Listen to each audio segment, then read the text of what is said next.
Welcome back, everyone, to 2 years of Film Club and a couple of days. But when this is the first Saturday, it kind of goes. Yay! So, woohoo! 2 years, everyone. How great is that? That's a lot of films. It's not even got to 100 yet. So how are you guys? What you been up to? Doing great. It is a wonderful, wonderful weekend here so far. So just enjoying some good weather, not rainy and not sweltering hot. How about with you, Jay? I'm good. No complaints. Weather's great. Having a good weekend, and happy 2 years to you guys, as well as everybody who's been along for the ride for the last 2 years. Oh, that's a good question. Sandy, I like that one. Everyone knows what VCR tape is. That's it. What the video Cassette Video cassette recording. Cassette, yeah. Video cassette recording. I I know my kids know what they are because we still have some here, but I don't know. I wonder if kids younger are going to be like, "What the heck is that big, I don't huge have a machine. thing?" I think I've still got my pass out parade on that. Oh, That's how old I am. nice. But apart from that, I don't think we got any. I'm trying to get the in-laws to get I suppose get rid of their like thousands of boxes and recordings of old TV shows that they'll never watch again, but on that format, especially when they're like you have the gold channel, like the old TV. You do, channels. yeah. That's a Yeah. nice oldies channel that you have over there. Just put them on that, just like that. So things. But hey, AWOL, hey Johnny, and I'm guessing, and I'm guessing Daryl's there somewhere. But welcome to 2 years. And guess what I done today? Guess what I did? Sorry, I've done. That was terrible English by me. What did you do, done? I done went to the cinema. Oh, really? What is out there What did you to even Let me see? think. Now I think this was a 1 o'clock showing, so I would have been with somebody. Oh no. Toy Story 5. Yay! Oh, okay. Went to see Toy Story Not the 5. Minions. For a minute, No, I not thought the Minions. No, Those Toy annoy Story me. 5. How was it? I enjoyed it. I enjoyed it. Oh, good. That's good to know. I like, when you like it had a slow start, I must say that, but it's decent. If you like Toy Story, it was actually I don't know that they've really made a bad Toy Story. Granted, I haven't seen the fourth one, so I do need to watch 4 and 5. Okay. But yeah, one I love because 1 was when I was a kid, and 2 as well. Yeah. 3 I watched later on in life, still enjoyed it, and I got to watch 4 and 5. But I mean, I can't complain about any of them. Yeah, my kid went with his best friend, 5-year-old best friends. Yeah, but they had to sit next to each other, and all the parents, of course, the other side, and his friend. Like, there's a bit with it where the toys, of course, they always do, and every single one they kind of feel mistreated by the humans or not being played with enough, and he just started bawling it, literally bawling it, and I was like, "What's going on?" And then my boy just leant over and was just like, held his hand, and they were just my God. it's okay, it was okay. And just going back into the moment, I was like, what's going on? It's like, oh, he's crying, he feels like that. And then it was so funny. But yeah, now he's obsessed getting all the toys out again. Yeah, get all the Toy Story it was toys. good. He's got them all. So he's the only one we couldn't get was the Slinky Dog. That's it. Oh, The rest I bet we that's a all got. favorite. Yeah. Yeah, so we got everyone. You can't get the pig, but I think is a bit stupid because it's a money box. Can't get that. But that's the only one you can get, and we couldn't find it because he's got the ones that they all they can talk to each other. So No, I didn't know that. they have a little conversation. It's a bit weird. So one will talk to one talk to the other. So he's got that. He's got the the aliens like. Yeah.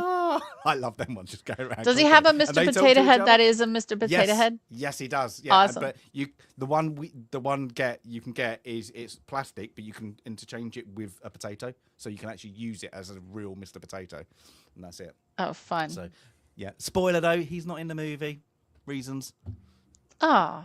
Because the actor died, didn't he? Oh gosh. Yeah. Yeah, It was the guy out of Cheers, wasn't it? I forgot his name. I thought he was the pig. Was it?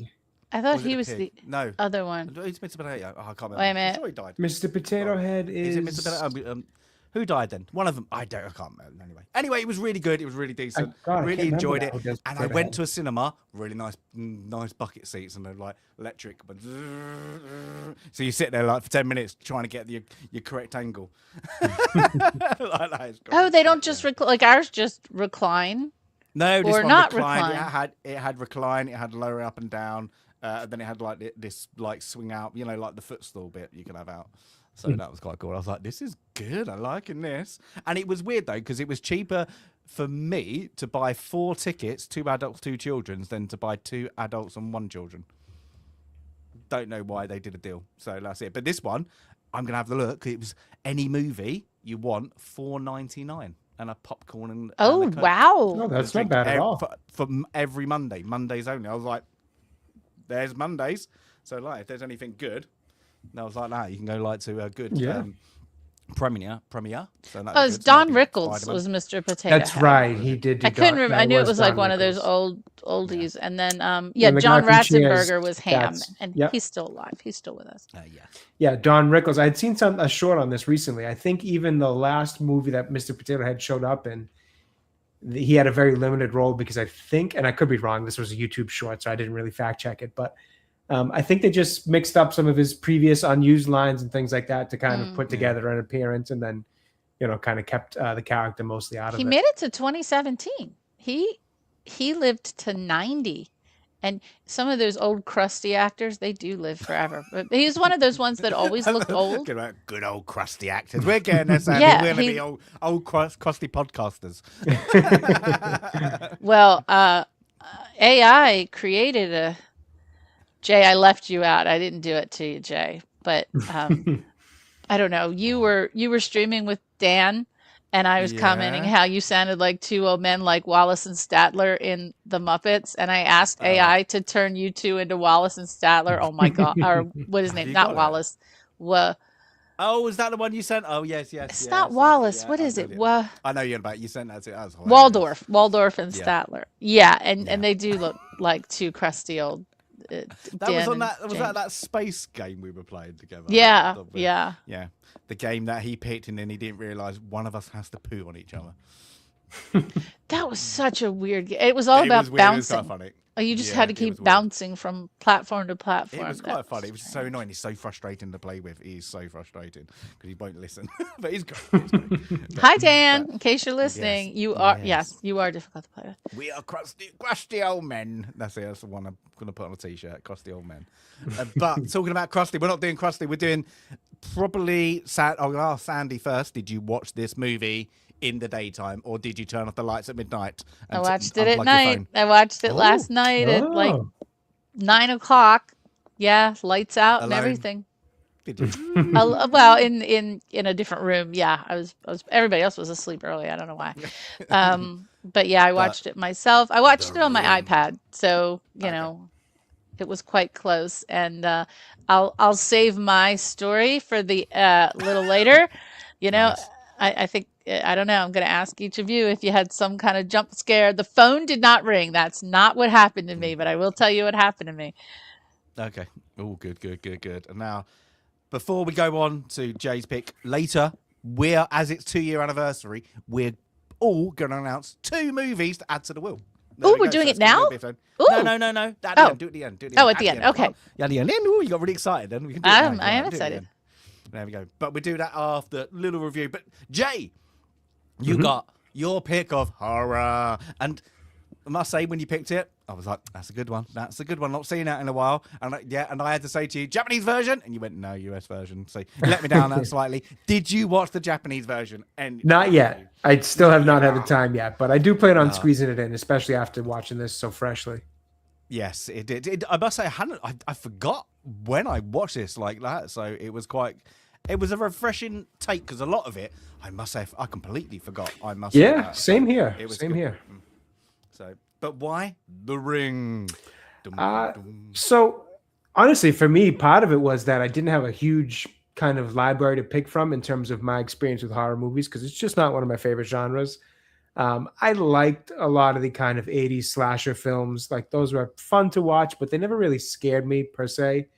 And then around like 2004 or whenever it was that the first Saw movie came out, it's right around this era actually. Things just started to shift towards like really gory stuff. And I just don't find that to be scary either. I just find it to be gross.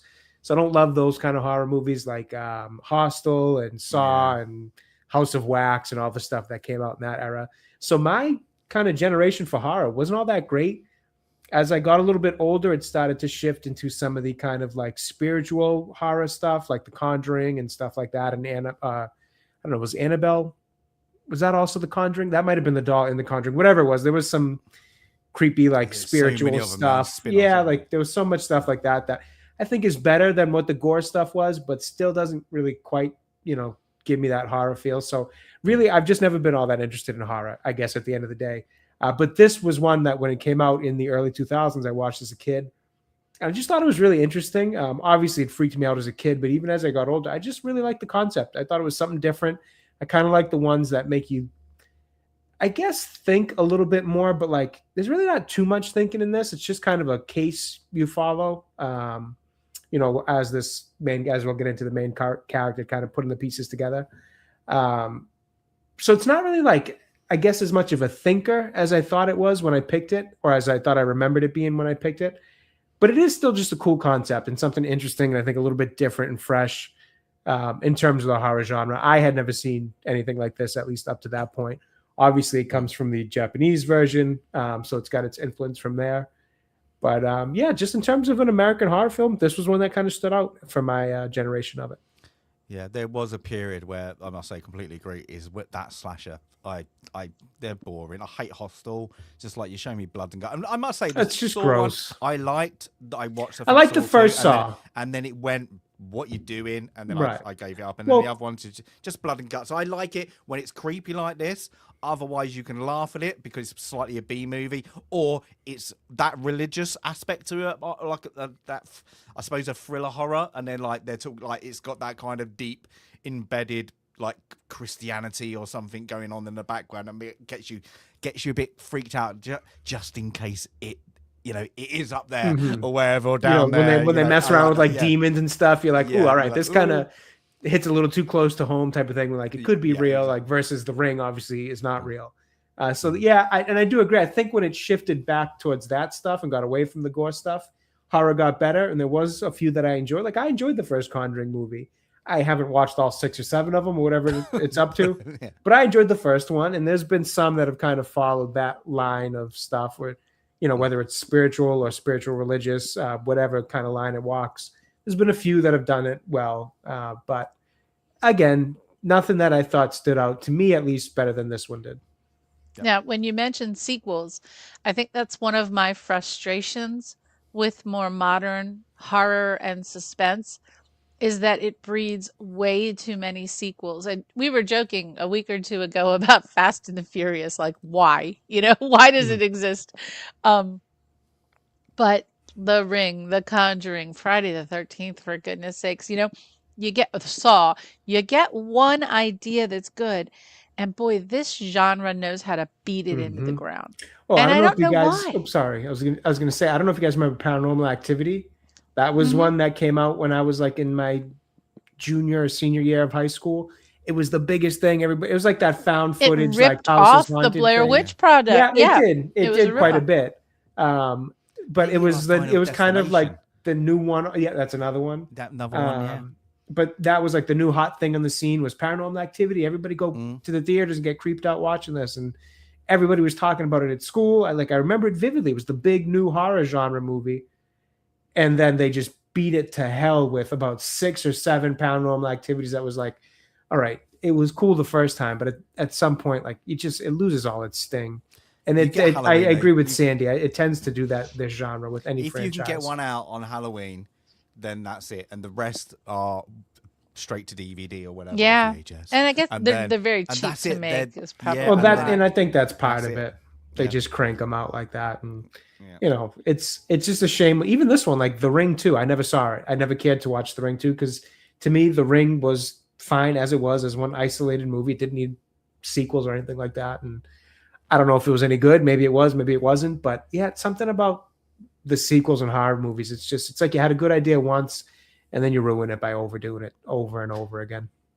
Except for Scary Movie. I don't mind those sequels. I stopped. Actually, the last one I watched was Scary Movie 3, which did some play on this. That's how long ago it was. Oh, yeah. Because there was some things I believe it did with The Ring. And then Signs is another big one that it spoofs. So there's a few that it does the typical I actually watched genre spoof stuff with. It came on the first one, and I was just like, "How bad is this?" But so funny. I do love those first three. I fell out of it after I that. will watch, not cinema, but I will watch. What is it? Number 7, I think it is. Whichever one they just did. Whichever one it is. Yeah. I am. Silly. I'm slightly more interested in watching that one because the Wayans brothers are back involved. It's kind of the original cast because after Scary Movie 3, it spun off into the Hollywood spoof era of my teenage years, where it was like superhero movies. Actually, everything was getting a silly, goof off movie, and it just ran that whole spoof genre right into the ground, where like none of it was ever funny anymore. So it is nice to see them kind of back after that genre's had time to just reset and get the bad taste of a million bad movies out of everybody's mouth. Yeah, that's cool. But let's get on to the troubles of the cursed video. Dum dum dum. Now, I'm guessing this is Seattle, just because later on she's at the Seattle newspaper, isn't she? Yeah, I think it all takes place in that area. So that's it. But we get an area with a natural, constant greenish, bluish film over it. I don't know if you guys noticed it, but it's the same kind of film and filter that they use for Twilight as well, which takes place in Forks, Washington. So something about Hollywood's view of Seattle and the Washington area is just this like greenish, blue, dull, gray, horrid type of landscape for some reason. It does rain constantly. I worked there. I had a 3-week stint in Seattle several years ago, and what they do at work is a little bell rings for a sun break, because it's so infrequent during certain times of the year that you actually see the sun, that if the sun comes out in this office I was in, actually at Microsoft, they rang a bell and you went out for sun break to get some sun. And it was like, vitamins. Wow. But yeah, it does look like this. Totally. That's it. Maybe it's the jaundice in that skin is like that as well. But we get these private school because they're wearing uniforms. So, Catholic school. You don't have to be rich to go to Catholic school. Some of them inner city schools are Catholic school. Yeah. There you go. Catholic school. Then we're going for Catholic school. They're having a little chat, trying to find something to watch on TV. They can't find anything. I can't remember their names. Rachel and not Rachel. No, Rachel's the main character. Katie and Becca. Okay, which one's which? Katie is on the left. Becca's on the right. Okay, so Katie's they're going through where Becca starts to tell about a story. Have you heard of a videotape that if you watch it, you die in 7 days? And she's sort of the brief of what about, and then of course Katie freaks out. It's like, I've watched it. Like that. And then she doesn't really believe her that she has watched it. And hasn't it been like, this is day 7, isn't it now? Yeah, it's day 7. Approaching to the dot. Yeah, so that's it. So she started to freak out, panic, and not believe. And then she tells her about her and her boyfriend that nobody knows about went to a lodge near a lake, and they watched it there. Yeah, and then the phone rang, and they just went 7. That's it. So yeah, I bet she messes around, doesn't believe the towels that she's gonna die, and it's like you stupid. Yeah, but it's what phone rings after she says that, and yeah, it's her mum. It's just all messing around. Nothing's really happening until you get a good old 90s TV, well, 2000 TV. I don't know if you can actually get this static on TVs anymore, can you? I don't know. We used to call it snow. Yeah, but it's white. Yeah, it's white. The white when there's snow, no white noise, signal, my TV just goes like to the blank screen. You know, Yeah, it's just like a mine goes- purple screen, and that's Yeah, it. mine goes blue now, so they're all like. Yeah, it just says no signal. Yeah, I'm guessing you. I'm don't curious really if get you the signal. hooked a CRT TV up to a cable box, maybe because like they wouldn't have the ability to show a no signal if there was no signal. So if you had an old CRTV And you want still to to mess hook with somebody's up, head. Watch yeah, this I'm movie, curious. then You put might that on. you might be able to still get that snow static. I'm not sure. I'd have to test it.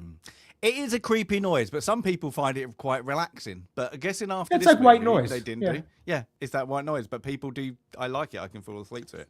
I was going to say, but for yeah. most people, before 24-hour television stations, when the station went off air, play the national just like- anthem, it goes beep, and then it goes to snow.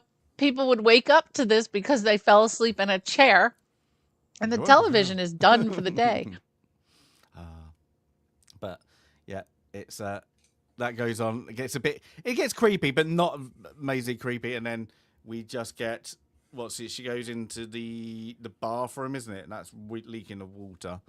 And then we just you don't really see anything, do you? It's just literally you see the ring. That's it. So she walks in, and you get this quick It's like impression of her face. Yeah, like a jump scare type. Yeah, that's setup. it. So yes, that's it. And now you get creepy kid. Number one, I suppose the first creepy kid we see is Aiden. Is that Aiden? Isn't it Aiden? Yeah, Aiden.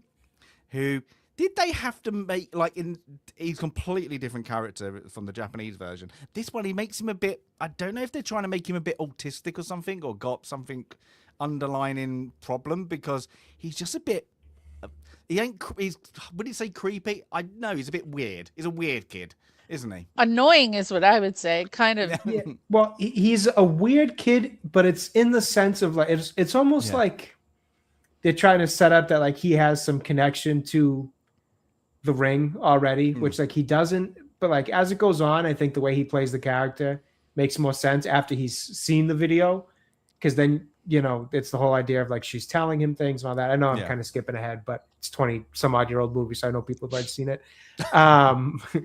But yeah, it's this it's weird because like I get how they play that side of his character after he's seen the movie, but it feels like it's played the same way here before he would have any connection with the movie or the ring or the girl. So I don't know, it's odd. They just make him seem like he's got this weird thing about him that's not just quite like, oh, he's a little this or a little that, like whatever. He's just, I don't know, it's weird.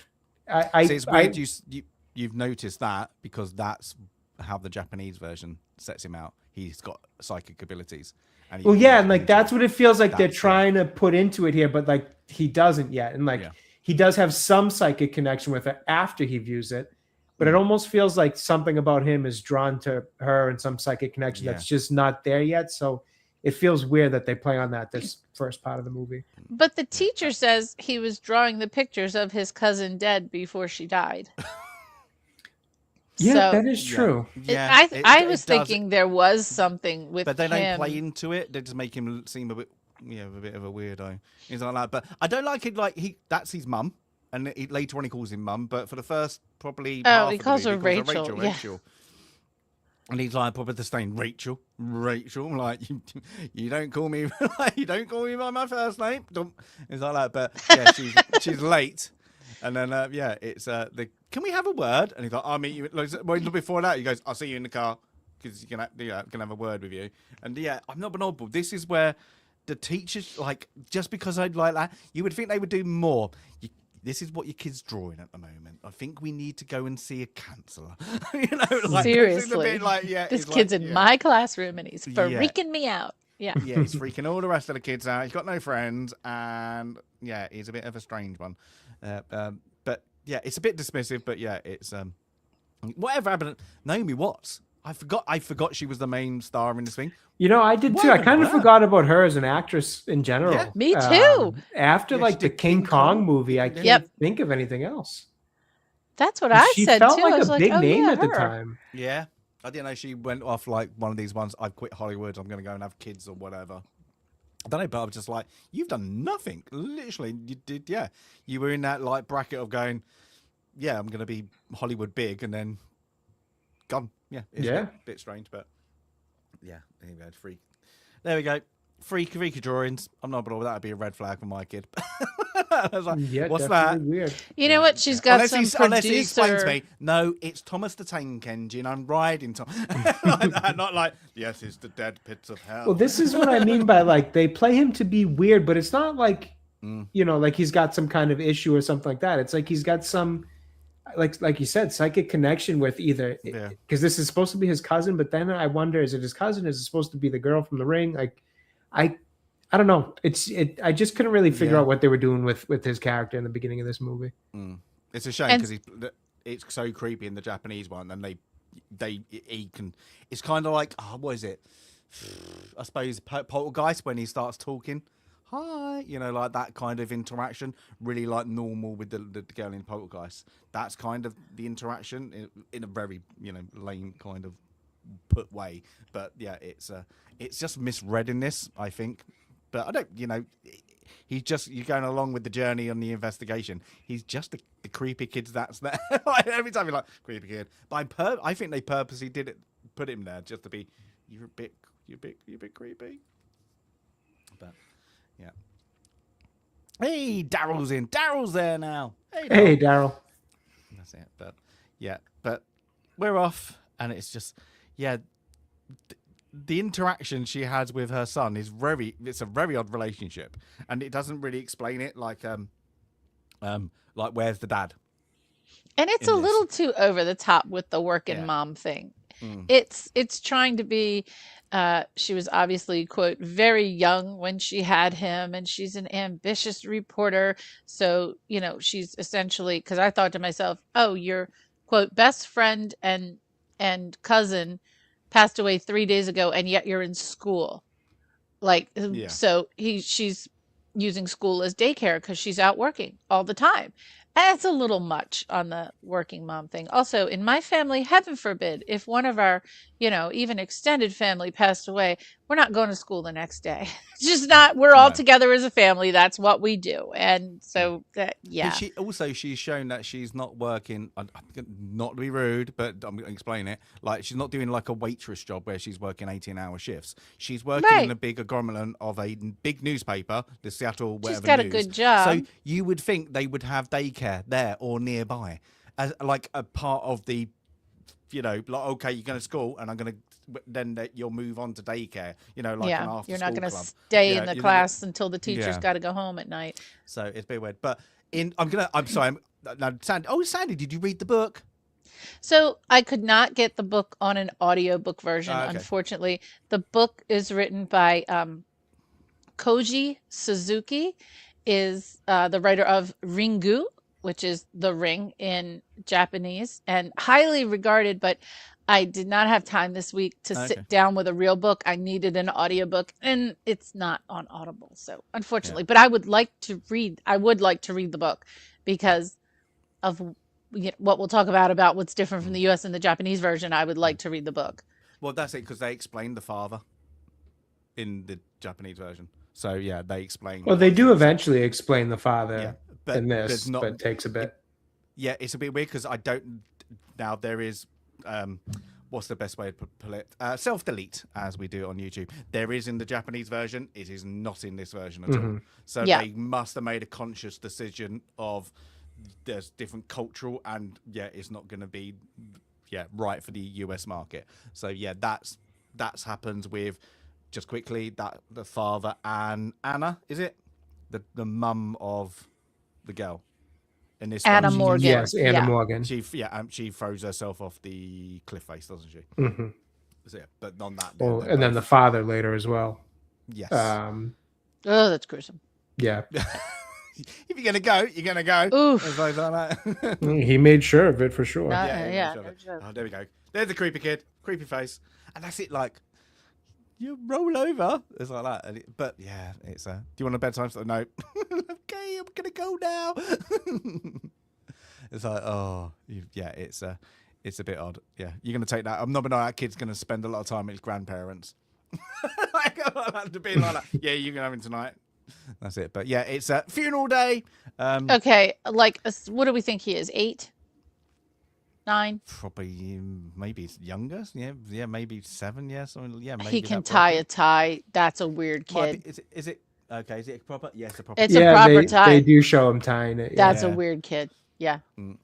Just saying. But yeah, never sunny in Seattle. So we've still got the look. But yeah, it's I'm guessing this kid now, he's quite young. Would he go to the funeral, or is he just going to the wake?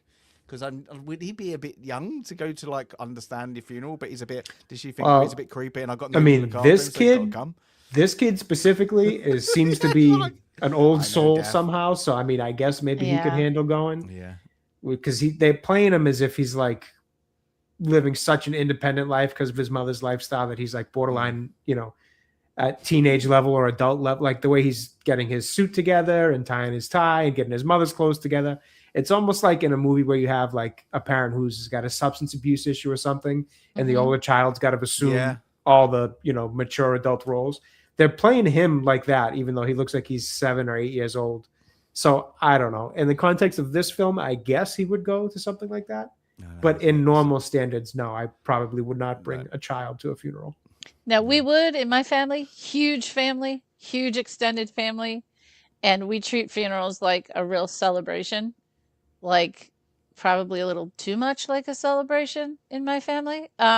So our kids and cousins have all been going to funerals since they were young, because we're all really careful about, just explaining, what our faith is and celebrating the life that was and all that kind of stuff. I cannot remember within my family ever being at a terribly scary or sad funeral. Even for those who went way before their time, I don't know. We've had our own way with that. Like there's my family's way of handling those things. So we did have kids, but it was not, wasn't down and depressing for them. Mm-hmm. But what's this? So she starts to talk to the family, like, and it's weird at this point that I don't think we know that she's a news reporter, because she starts digging for the questions about what's happened, and she's doing it in a very not investigational journal way, but a kind of a beat down cop kind of way, isn't she? So it was a bit when I first saw it, I was like, oh, I thought she was a journalist, and I was completely got sidetracked. But she goes around the family, finds out about it, and I'm like, so are you distant cousins? Because it's just like you've just turned out, and then you're the nosy Parker. And then, of course, she speaks to her friends, where her friends kind of open up that about the boyfriend. Oh, we didn't know their boyfriend. Nobody did. He also died on the same day at 10 o'clock. So now as did the other two people were. Oh, nobody thinks there's a big deal there? Nobody thinks there's an issue there? 10 o'clock, yeah. It would be like, both things. It would be like it's a ritual kind of thing, like exactly 10 o'clock. It's a bit of a strange one. But she's now got, is there something to... Now, I always think when you find out, because of her attitude, she does it not to find out, but is there any truth about what happened to my cousin? There might be a story here. I might be able to win a prize. That. That's what she kind of comes across. And I think she plays it quite slimy. And then, we go back to creepy kid, who has the wonders of the upstairs and, just... goes into her room, and and then he says something, like, doesn't he, like, this is where again I think he says, they're talking or something. He says something very, very quiet but blasé, where you think, is he sensing something, but they just don't play on it enough. But it's we see now, the markings on the book, on the faces. What we get later. They don't explain it, but yeah, it's we get now when she finds out about the log cabin in the woods or whatever you want to call it. Log. It's kind of like is it Jason, isn't it? So with the lake house. Camp Crystal Lake. Yeah. But yeah, and then we get when they look at it, it's the Omen kid. No, that's not the Omen kid. Don't know what happened to the Omen kid. What happened to the Omen kid? Sandy, you like Omen? Oh, the little kid? Oh, I don't know. Let's see. You know, you got to think that, and I do feel bad for children who play in these horrible films. Like Linda Blair did not have a good, time of it, who played Reagan in The Exorcist. His name was Harvey Stevens. And did he do anything? He, nope. Nope. That was it. Oh my gosh, he did. Wait, he played a bit part in that remake, that awful remake in 2006. Oh, okay. So, but no, I think it's always about because of what happened to the Poltergeist girl. I think everybody asks that if you play that kind of freaky, devilish kid kind of thing, or something that happens in a horror movie. I think it always leads back. I don't know. Yeah, I would never want. I don't know. I even this kid, like, I feel bad having kids. I know you're on a set. I know it's all well lit. It's not supposed to be freaky, but just knowing what Linda Blair went through, being tied to a bed, and her experience was just horrific, and so many other child actors that had to go through that. So I don't know. And then okay. people look at you later like you're creepy. I know. Yeah. Imagine that going on a date. What did you do? Well, you were that creepy kid. I am the son of Satan, but it worked well for Sam Neill. So who played, that role later. I wonder who the other kid, that was Harvey, and he really didn't do anything else. Let's see what the other kid did. So I think Damon Omen 2 was the really creepy one. Yeah. And that kid was actually, I thought that performance was a really good performance. And that was Jonathan Scott Taylor. And he did a few things. He did, let's see, Return to Narnia. He did a few things, not many, but a few things. And he's Brazilian. Who knew? Is he? Played an American quite well, yeah. From Sao Paulo, Brazil. Nice. And he was a teenager. He was like 14, so it wasn't like. And he didn't say many words. I'm just gonna stare and freak you out. Yeah. Yeah. But we get then Rachel starts to go through the archives to find out about all the kids because of this photo where they're warped. So then she starts to dig in, and then starts to find in on the 10 p.m. deadline. Kind of rude to this man, I thought. Just wants to he's like, you're kind of your boss, like, go away. She's gets the time of day. I don't know why she wrote it down. She knew. It seemed like it was easy to remember. Yeah, it's like 10 p.m. I need to write that down. I'll forget that. I was like, okay, you get your names and they're all 10 p.m. Katie, 10 p.m. It's like, yeah. And I'm not like, normally I've never known when you get the coroner report or anything like that, it's not 10 p.m. We knew it exactly. It's unless it's like a, videoed death. Oh yeah. But normally it's like within a range. Yeah. It's between 10 a.m. and 2 a.m. or whatever. It's never bang 10 a.m. on the 10 p.m. on the dot. Literally. Because I think one was like a car accident too, so it's like how would they really have known it was 10 p.m. on the dot? It is a little silly. But yeah, we get then pick a card, man. Don't know what. Just a scene for a scene. It would have been a better scene if this guy was older, and a bit more look. You like sinister, creepy, so you would shift your attention away from what's going on. And go, ooh, there's something with him, and there's nothing. It would have drawn your attention. That's He's just the a bit thing. of a I bumbling kept idiot. wanting something to be up with him. Like, okay, and the tape is on his bookshelf. So Yeah. he's got something to do with it, but no, nothing there.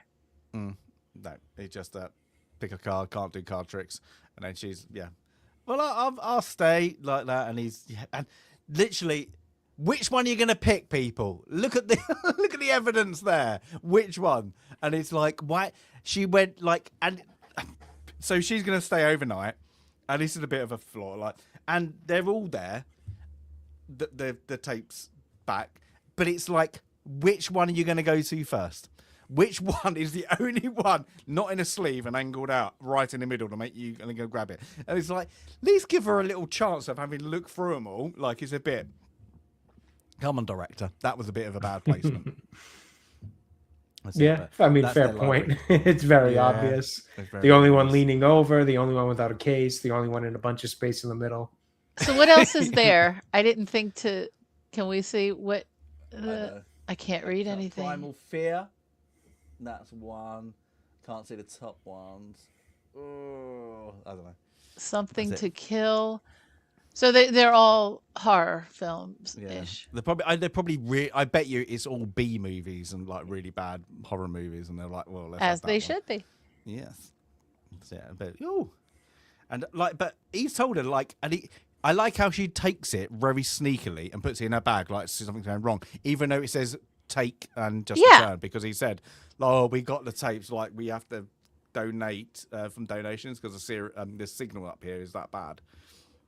So, but yeah, she gets into number 12 where Lodge, where her cousin stayed and didn't pay for. Naughty. And I like how she didn't say I'll pay for it. She just over and over he's like, and they didn't pay, and they didn't pay. Yeah. That's it. A lot of moss on that cabin, let's call it. So and then okay, and then she watches the cursed tape. What gives us this freaky, I don't know what to call it, just a bit odd cutscene, and it's good. I'm not saying it's well done. It's a bit creepy because you know what's going to happen. It's just, but it's creepy, but you can understand if it was like a French art movie from a student. And you were like, So, but we get creepy chat. Nothing's going to happen to you. We're just going to let you know, even doing the still, just in case you get scared. It's okay. But it's good. And then the phone rings after you watch it when just 7, and then of course it's freak out time. So after watching the cursed video, she takes it away, goes back to, and is just in pure freak out mode of that. We get back to kind of normality with the kid. She then takes it to what's his name? Oh, Noah, who is, I'm guessing, ex-boyfriend or one night stand or whatever. Yeah, whatever it is. Something for sure. He is a filmographer, photographer, anything ographer at the end, really. And he's take these pictures, and then she's got the whoop face now, and go on. What now? I love that. Look at this video. She doesn't say it might kill you. I'm a bit freaked out. Seriously, she just goes, Do you want to watch it? And like that, okay, and he watches it and then gives the briefing of like, I don't see anything wrong with it. It's not creepy, and it's like, I've seen much worse, but. And the phone rang, but they didn't pick it up. No, so we get, but it's like, but would you do that to somebody? Just like, look, I'm going to tell you what this is about, because then you're going to give them the choice. Not, can you look at this to see if it's anything weird? Like, could you like. Asshole. No. She just starts to ask for his, not really help, but it's no done. They just have a kind of conversation where she goes in, makes a copy of it through the recording system, and it whoops again via the tape numbers, doesn't it? So there's something, and we'll have to talk about this later because it part of the ending. But the numbers then don't match; they don't correlate. So the original one, he doesn't understand when she goes back to him and tells him how it was made, because it has an imprinting on it. There's no So signature. There's no whatever machine signature on it. And they all should have some. So he puts it through. Of course, he's machine. But they're all trying to analyze the video as it goes, and then of course his girlfriend comes in and he freaks out, and I'm like, well, would you really? But you're not together. You're not together. Also, she's a journalist, and I'm doing some work with her. And he said, oh, I'm a bit too close. But yeah, I don't get why even that character had to be in there. She has no really lines except for this bit, and then that's it. Like, even if when at the end, near the end. Oh, but at the end, the cops. How horrible what she does to her at the I'm not going to say how horrible what she does to her at the end. Well, but yeah, we get more. Yeah, it's just they're supposed to give it sexual tension. It's not, because they're a bit things. And do you walk under ladders? Do you really care when she walks under the ladder? I do. For falling things. Yeah. There's a hammer up there. If you accidentally did it, would you be superstitious? No, I'm not. I'm not superstitious. No, it's like, was it Breaking in Mirror gives you 8 years bad luck or something? Yeah, 7 or 8 years, and then ladder is Black something Cat. I forget. Yeah. But we get now. Was it Becky? Is it Becky? It's Becky. Becca. Who's she lost her mind when she found her. Yeah. Yeah. So she found it. We don't see her find her. So I'm guessing it's just they should have gave it a bit more. This bit would have been good if they gave it a bit more flashback. I think but in this, we see some flashback of somebody opening the door that Rachel was in after she was killed, and she looks like a zombie essentially. I don't remember. I think it's earlier. I think it's when her mother. Yeah, I think her mother says it. So we at least get an idea of why it was so traumatic for Becca. But it would have been, I agree, nice to just add a little scene of her actually finding Rachel herself. Not Rachel, Katie. Sorry, I keep getting the name confused. But even in this bit, and Becca was only in the facility of the, I suppose, psychic death, or whatever you want to call it, or the creepy death. She's now got the ability. She knows that Rachel's only got a limited time. So I'm guessing if you're near the killing, you get a psychic ability, or you get near death. I don't know, because she then has an ability, because she can say you're gonna die. And she says how many days is left. So it's creepy, but it would have been good her to just lost it, proper gone, barking mad, a little bit of like that, but traumatized. Wait, it would have been good, but yeah, that's good. But then then Rachel is now having visions. So she's having of the trees, and we're starting to see flashbacks. Again, what we watching home movie. Do you want to watch it alone? Get out. Like that. There's politer ways to say it. Just say, oh, it's a video NDA I had to do, so I had to watch it by myself. Oh, okay. That's all you have to say. I know. I was like, get out. I'm going to watch it by myself. All right. But yeah, so she now watches it because she thinks there's, a hidden frame behind whatever frame it is. Yeah. And she finds the lighthouse, but she also sees the fly. What's in one? We see the fly a couple of times, but then she manages to pick the fly out of the screen. Yeah, off the screen. So even more freaky. So it's getting a bit of links, but yeah. And then he knows he's bleeding like that. So now we're on day 4. That's it. So we get that, and then now she's doing more research about she's found the lighthouse. Now how many lighthouses would be on the? I'm going to tell coast? You, this scene bothered me more than any scene on Earth. How do you? There are thousands upon thousands of lighthouses, right? And she can just, you know what this reminded me of? Stupid Ray holding up the stupid dagger. I'm like, you had to be standing in exactly the same spot for these photos to match up. Yeah, exactly. Luckily, the photo that's in this book of this exact lighthouse was taken from almost the exact same spot as the video. Like Magical. it could have been taken from any angle or any view that would have completely been different. Not to mention, like most lighthouses generally are on areas like this. That's kind of the point of being lighthouses. So I don't know that it would be that easy to tell. Like it's the same cliff with the She's same just rocks in flipping front of through it. books. It's a bit much. It's Also, definitely a bit much. May I comment? I say if you did it modern though, you could ask AI to do it. You Look, could search and Sure, every single yeah. line, and then come back in an hour and they've got like these. This is possibly the ones, and then do it. But you're doing it on. You've managed to go to the library, get exactly that book from that whatever county that shows that one picture. Well, I think even worse. I think it was America's Lighthouses was the name of the book. Yeah. Oh, was it? So that's every Thousands. light. It's not even just like Washington lighthouses. Now you're talking about like a far bigger number. So it just it's a bit much. It's a stretch. Yeah, today, Google Lens, so we use it in the history and genealogy community. If we have a photo that we can't identify, and I advise everyone to find as many sources as possible. Don't just rely on it. But sometimes you can ID something by scanning.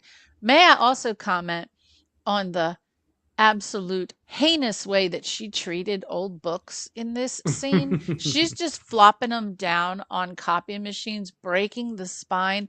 Oh, no, no, no, no, no. This is why librarians and archivists exist, to protect these old books from wackos like her. I mean, that was just horrendous she does treatment. force it down. She's like, and it's you're gonna copy. Break that spine. Oh, my heart broke when she broke the spine of that book. It's just horrible. They don't make those anymore. There we go. The Historical Society for the Refurbishment Lighthouse. Good on them. That's what historical societies do. They refurbish. But she sees among the ladies. Funny if you had your name on it like that. Hosted. Oh, it was me. There we go. It looks very much like some old websites that I did have things posted on. But she sees the ladies and she notices Anna Morgan in that photo. She's like, well, she notices the woman who looks like the woman in the video in that picture. So then she starts to dig in a little bit more, and then we find there you go. Sorry. Brutality. And the horses too. The horses. So they are. It's an island, isn't it? So it's the what's it called? It's not Morgan Island. It's Moeski or Moeski. Yeah. Moeski. Yeah. Where there is the horses went. They were horse farmers, or breeders, not farmers, breeders. Sorry. And then something went wrong. A mystery sickness strikes them all down. And she starts to dig in even more. Finds out about the death of Mrs. Morgan. There we go. Who is she's the woman in the video. So and then she's going and she didn't realize she was doing it. She was crossing out her kind of like that. Yeah. What do they call it? Automatic writing, like when you don't know what you're doing and your hand is just writing or doodling. I think it's called automatic, something like that, writing. Yeah. And so she's just doing it. She didn't even realize she was doing it. Yeah. This scene could have been creepier. Do you know why it could have been creepier? Is because you've got this this young girl who's the server. He's getting a packet of fags. She says you're gonna die. And then they missed the trick because they've got the old Asian lady sitting in the background, and she could have said something in Chinese or whatever, Korean, Japanese. Wouldn't have been better, of course, playing a part of we come from a Japanese movie, and then she has to translate something back to him. That's just creepy. Just something really creepy. Like she has an insight, like old, that kind of old folk woman that she realizes because of the warped face that he sees in the camera here. No, it doesn't. It would just been. I wondered if that actress had been in the Ringu in the original Japanese film, and she wasn't. But I looked to see if she had been. Yeah. But he goes off, and then we go again. Babysitter, I'm too late. It's like that. So he's off to bed. She must be being actually. Here's what I just by the mannerisms of the babysitter. She's probably not complaining because this is a job, But Yeah. she must be thinking this kid is weird. He learned the word conundrum. Like, this kid is weird. Oh yeah, she's like, yeah. Do you remember everybody had those in 2000? I think they came out Yeah. like late 90s. Everybody had them water filters. Had them in Everyone. college. Yep. Yep. Yeah. A Everyone. Then Brita. they realised if we change it, we can fit it into the slot into the fridge. Oh, everybody had one. But yeah, this is what. Yeah, she's talking. I can't remember who she's talking to now. Is it Noah or whoever it is? And she's like, starts to She's cough. talking to Katie's mother, I believe. Is it okay? But then she's like, "Oh, give me a second. This is a hairball, isn't it?" So yeah, I love it. So it's like no, yeah, Yeah, it was great. it's a good. It's a yeah. That's the only gross part of I think of the movie, but we get them more freaky, and then yeah, we're getting the visions again of the what Rachel's seeing, like who's hallucinating, dreaming, like that. And I like it because it's so they do it quite good in this to make it creepy. Is you don't, and this is what like monster movies do well is when you don't see everything, you just see snippets, and they do it quite quick in this to make it. Ooh, that's a bit creepy. And of course, we get to see the well as well. But yeah, she's going creepy. But this is where she hears the TV on, and of course, Aiden. I couldn't sleep, so I grabbed that VCR that had nothing onto it, started watching it as a 7-year-old, realised it wasn't a cartoon. It was a bit weird, so I carried on watching it. Mm-hmm. Yeah, again, see, this is where it's like, I wish they had just done some kind of like psychic pull that the Samara character is having on Aiden, where like there's something pulling him towards the video, towards all this supernatural stuff going on. It just seems it just plays out very odd the way that they do it. They needed that old, weird, your neighbor, that person is like, he's got a power, you've got to listen to me, you need to protect him. Like the old lady in the Poltergeist. The little old creepy lady. Nutter. And you're like, I don't believe you. I'm not going to believe you. You're a weirdo. Until you're like, oh, she actually senses it into him. Just and it would have explained it all. This one, what are you watching, like kid, like that? Oh, and I'm like, no, at that age, you're like, yeah, you're gonna like you're not gonna pick up what. Let's see what's about Alien. You're like your dad's Alien VHS, or the He-Man. I'm going for He-Man. Like, I can't sleep, but I'm gonna watch He-Man. You're not gonna go, but that's a bit weird. And then as soon as you put it on, you're like, yeah, that's not mine. He's just like, no, I'm gonna watch it all. And yeah, and then she's upset with him, of course, and then the phone starts ringing again. They don't pick it up. But yeah, we get now back to Noah, who's taken loads of pictures of himself, freaking out as well. So like that, and he's starting to see stuff. Aiden's with him now because where are they going now? Where are they going now? So she is, I believe, going to drop him off at Katie's mom's house. Yes, because then she's going to the island. But yeah, it's like a little like this. It goes, oh, he's like he talks to like Noah, just as kind of a mate, and he's like, yeah, what's your thing? And he's like, straight away, yeah, I just can't. I couldn't be a dad. I'm not going to be a good dad, so that's it. Just straight away, he's like, yeah, I'm not. Yeah, go away. But I'm like, I might be, I bet in his head, he's like, you know what, I might be a good dad. Not to that kid. Not to that. Not to this nutter. I don't care how good looking your mum is. Sod that. I'm out of here. You're weird. Yeah. Mm-hmm. Yeah. It's like that. So I'm guessing. Well, they kind of just graze over the fact that it is his son too. Like they don't even really. It's like a quick. I think in the scene before that, when she calls him over the phone to cry that Aiden's watched the movie, he's like, "Who watched it?" And she says, "Our son." And then they just kind of like glaze over it, and they have this little scene, and then like. It's kind of weird because like okay.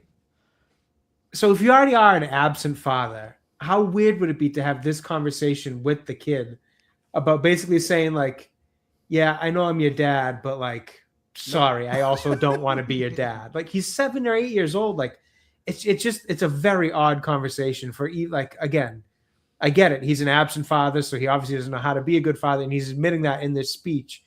It's just very odd that he would tell the kid, like, hey, I know I'm your dad. I know you probably want me around more, but I'm just not going to do that. It plays off very, very odd. I couldn't understand why they went with this route.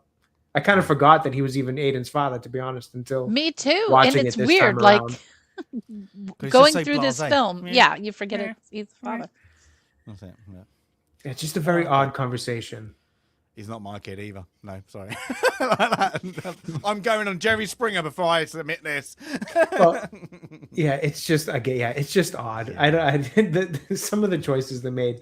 It was interesting to watch this again. So many years later to kind of pick some of that stuff out. That's a facial change, isn't it?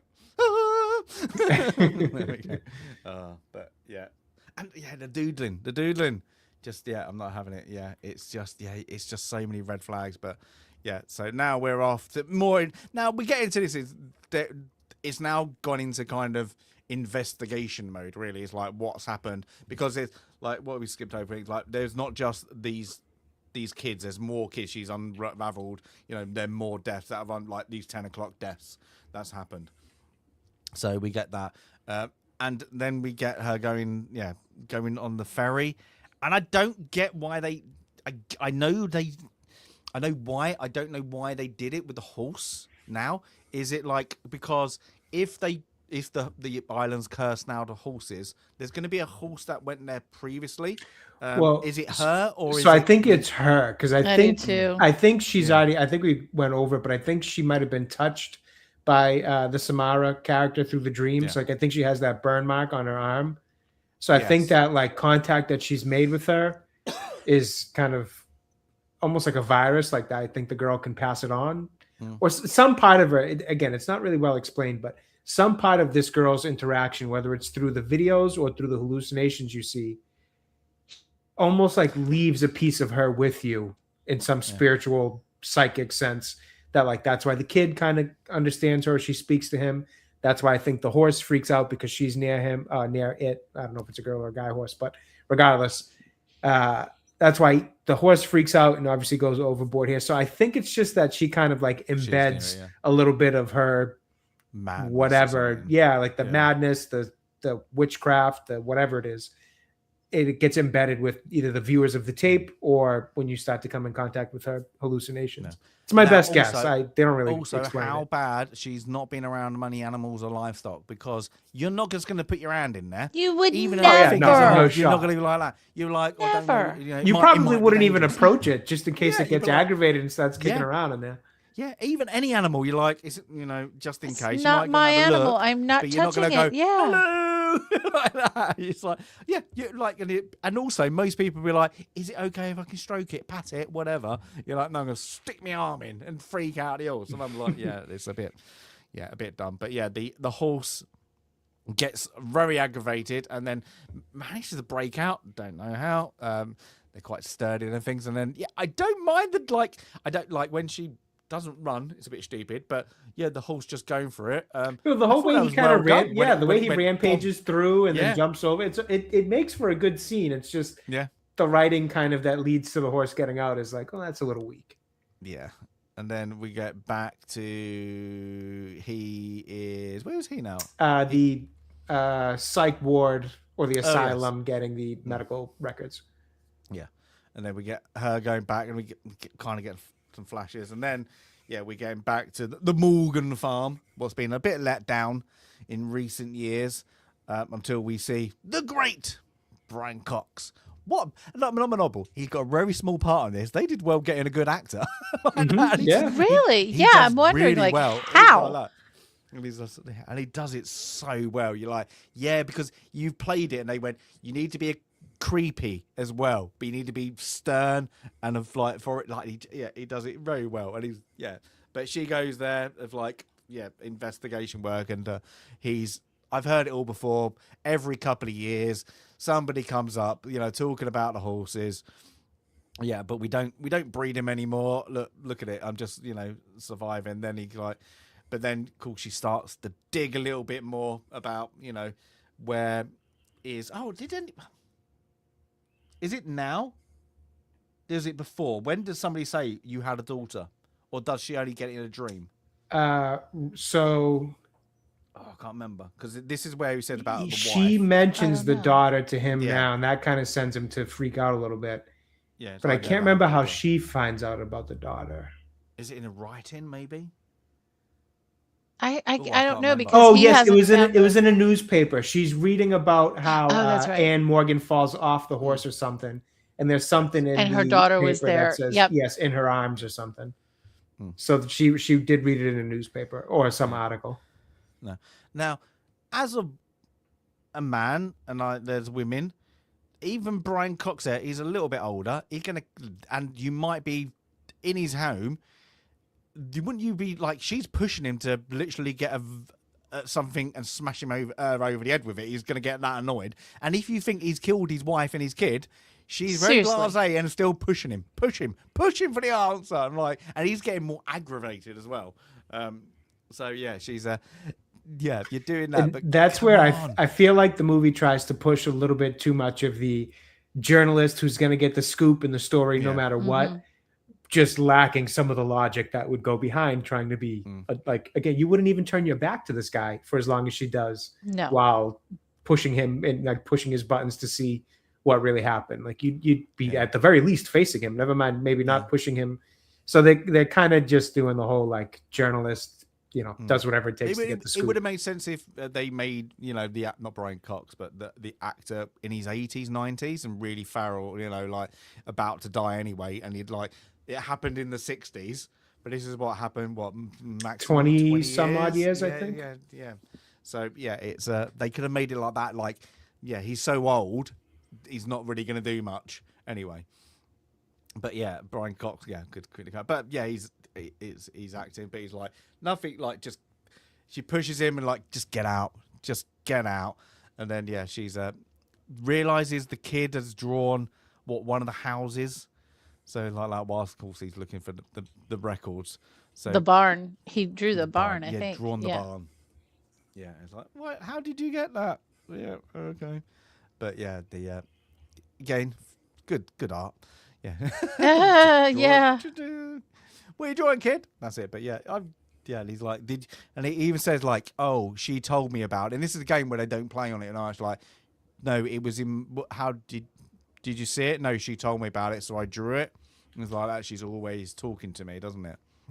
Jody and told like, me and not at this point, at least you can believe like he's seen the video, so now he's got some kind of psychic connection to her. So like now that starts to make sense. It's the before the video that it doesn't really check out. Do you know the quote, Jody told me not to? Do you know where that's from? No. The Amityville Horror, when the kids are doing terrible things to their babysitter and they lock the babysitter in the room with the blood on the walls and she's screaming and crying. And finally the parents come home and the parents yell at the kid and say, you knew she was screaming. You knew she was yelling. Why didn't you let her out? And he just says very casually, Jody told me not to. And then you realize, who's Jody? And Jody's the voice in his head, like one of the girls from the murder that was committed in the Amityville house. So anyway, that's what that made me think. Yeah. Check out the Amityville Horror. Not a great film and a very questionable / true crime story, but I've only ever seen the Ryan Reynolds Amityville. Oh no, the original.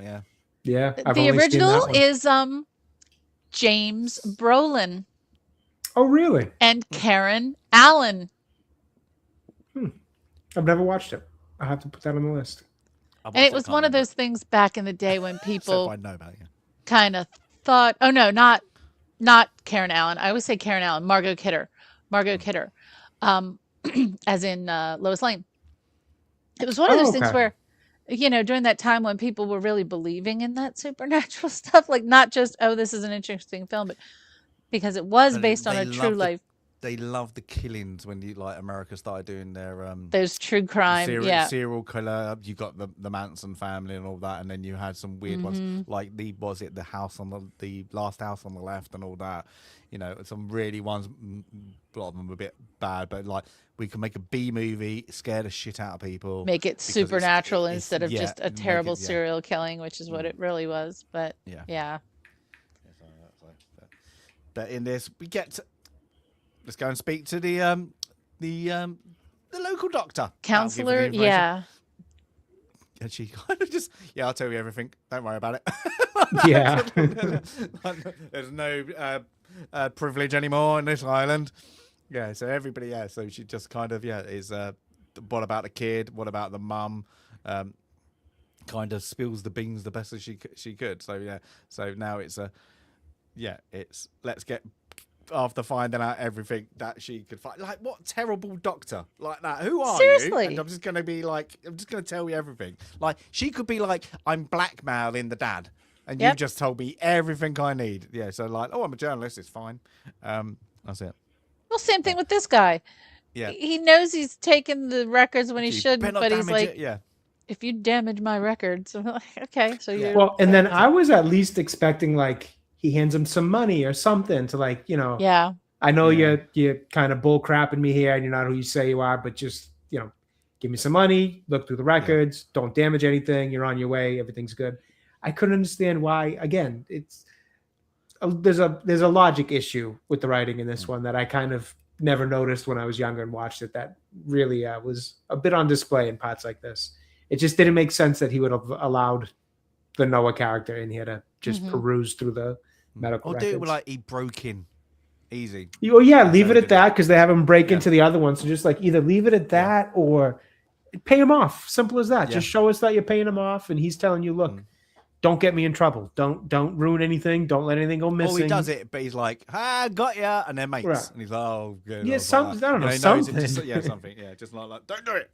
Yeah, but this is, we get everybody back, but then, again, I'm not Manobble. I'm not going to go into a house in America and a farm in America and not being invited. No, he's going to be armed. Like that. I'm sure there's going to be a problem. But yeah, she goes snooping around all the places. Finds it's all he's got disturbed again, started getting the stuff out, and then she out of all the tape, she picks up the file with the tape in. That is these, like, why would any parent want to see this? Like, why would they give it to him anyway? Like, oh, we're going to give you the psychiatric, like, cell that she was in. Also, we're going to give you one of the, it's not even a psychiatric evaluation. More like an interrogation of why are you here? It's a bit odd, but again, it's just to kind of creep you out at the moment with, then you can brush her hair. Yeah, she's still a could. young kid. Yeah, so it's and the kid, I like that, and she died now a month ago, didn't she? So the actress, I think she just passed away about a month or so ago. And so it's again not a great life after the movie, but she plays it well. It plays it quite creepy. It's like that. It's just like that. So that soft tone that is very comfortable to hear, but what's coming out of it is a bit creepy. I think it's good, a good choice just because of the voice and the hair down makes it more creepy. But again, it's there to, again, it's a plot point to move on to the next bit where we get then Brian Cox's character, Morgan, what's his first name? Richard, isn't it? Richard Morgan, that's it. Smashes her over the head. He's off to self-delete himself in literally he has every piece of electrical Good equipment. Lord, yeah. Batteries, everything. The water's overflowing. He's had enough. He can't get him out of their head. I'm guessing Rachel being there has reignited that, and it's off he pops, and it's and I don't get how he got there so like quick, didn't he? So he turned up quite quick, but we get Richard zapped himself to oblivion. Yeah, okay, but then we need to follow the trail of the dead. So they go into the barn where the ladder is, and this is where. Okay, 20 years or whatever has happened, and you used to. This is where she lived because they goes, oh, the horses in one of their letters that kept me awake. So they've locked her up in the barn, because she's a bit weird. She freaks them out. Yeah, because like that, because she has this weird insight to death or witchness or whatever you want to call it. but you didn't get rid of the evidence. You were abusing your I kid. know, seriously, so awful. That's it. So yeah, it's a bit. And And I of love course, it how, the music, the little carousel was yeah. working when they walked in after 20 years. Yeah. But also, if you're gonna be this nasty to your kid, I like how they had the opportunity. We're at least gonna decorate it as well for you. Mm-hmm. We're gonna make you live in the barn, but we're gonna put some nice wallpaper on there for you. Here's a few little balls, but you can't play with anyone with them. Yeah. And there's a Oh, television, give 'em a though. TV, Boy, yeah. they left the TV. That would stink. Imagine that. Oh god, with them horses. But yeah, it's like a little playhouse. But yeah, they realise that something's behind the wall. So yeah, Mark and all that. But there's the tree. So, but somehow she's burnt it into the wood. Burned hasn't the she? tree into the wall. Yes.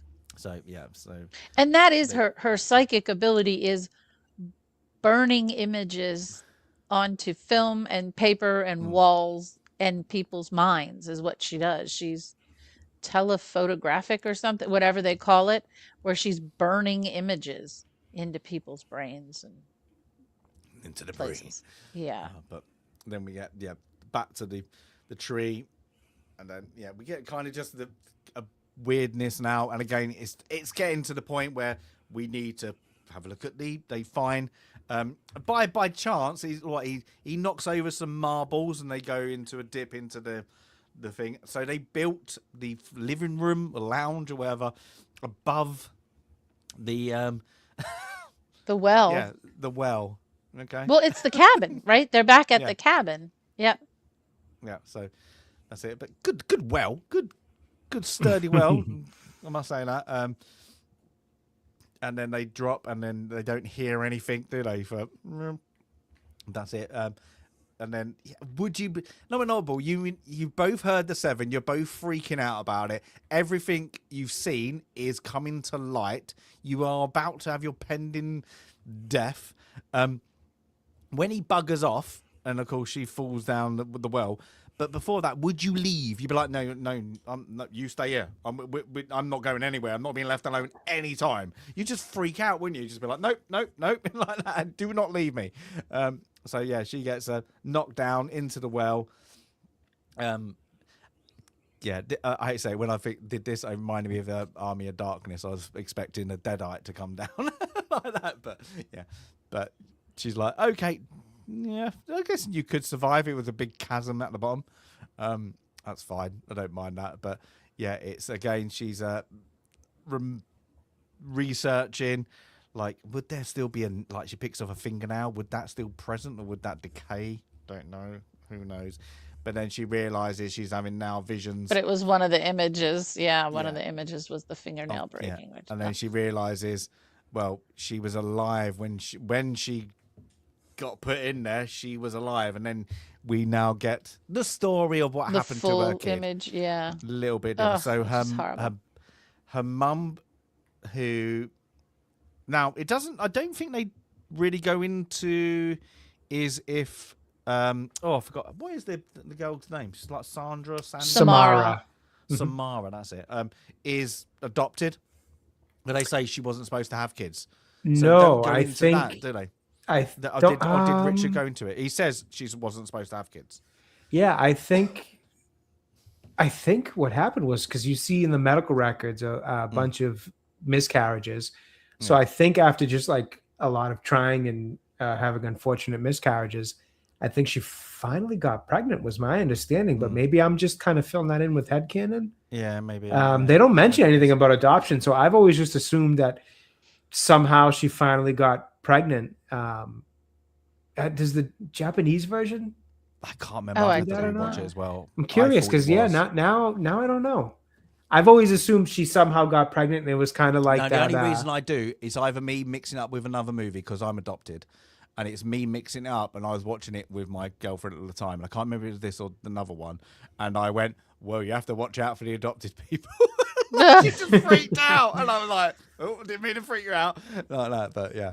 Well, with this one, I've always just assumed that it was kind of like almost like with another movie, a deal with the devil type of thing, where like she finally got pregnant through some, I don't know, something that I don't know. I don't know. I've always just assumed it was kind of like a deal with the devil type thing where there's nothing that explicitly says that the mother does anything like that, like prays to anything to try to have it be born. But because the kid, sacrifices of the horses would because give you the a kid baby. seems demonic, I always assumed that like that one pregnancy that finally got through was maybe out of a desperation type of thing where, I don't know, she begged to anybody who would listen, and then she got a demonic child out of it.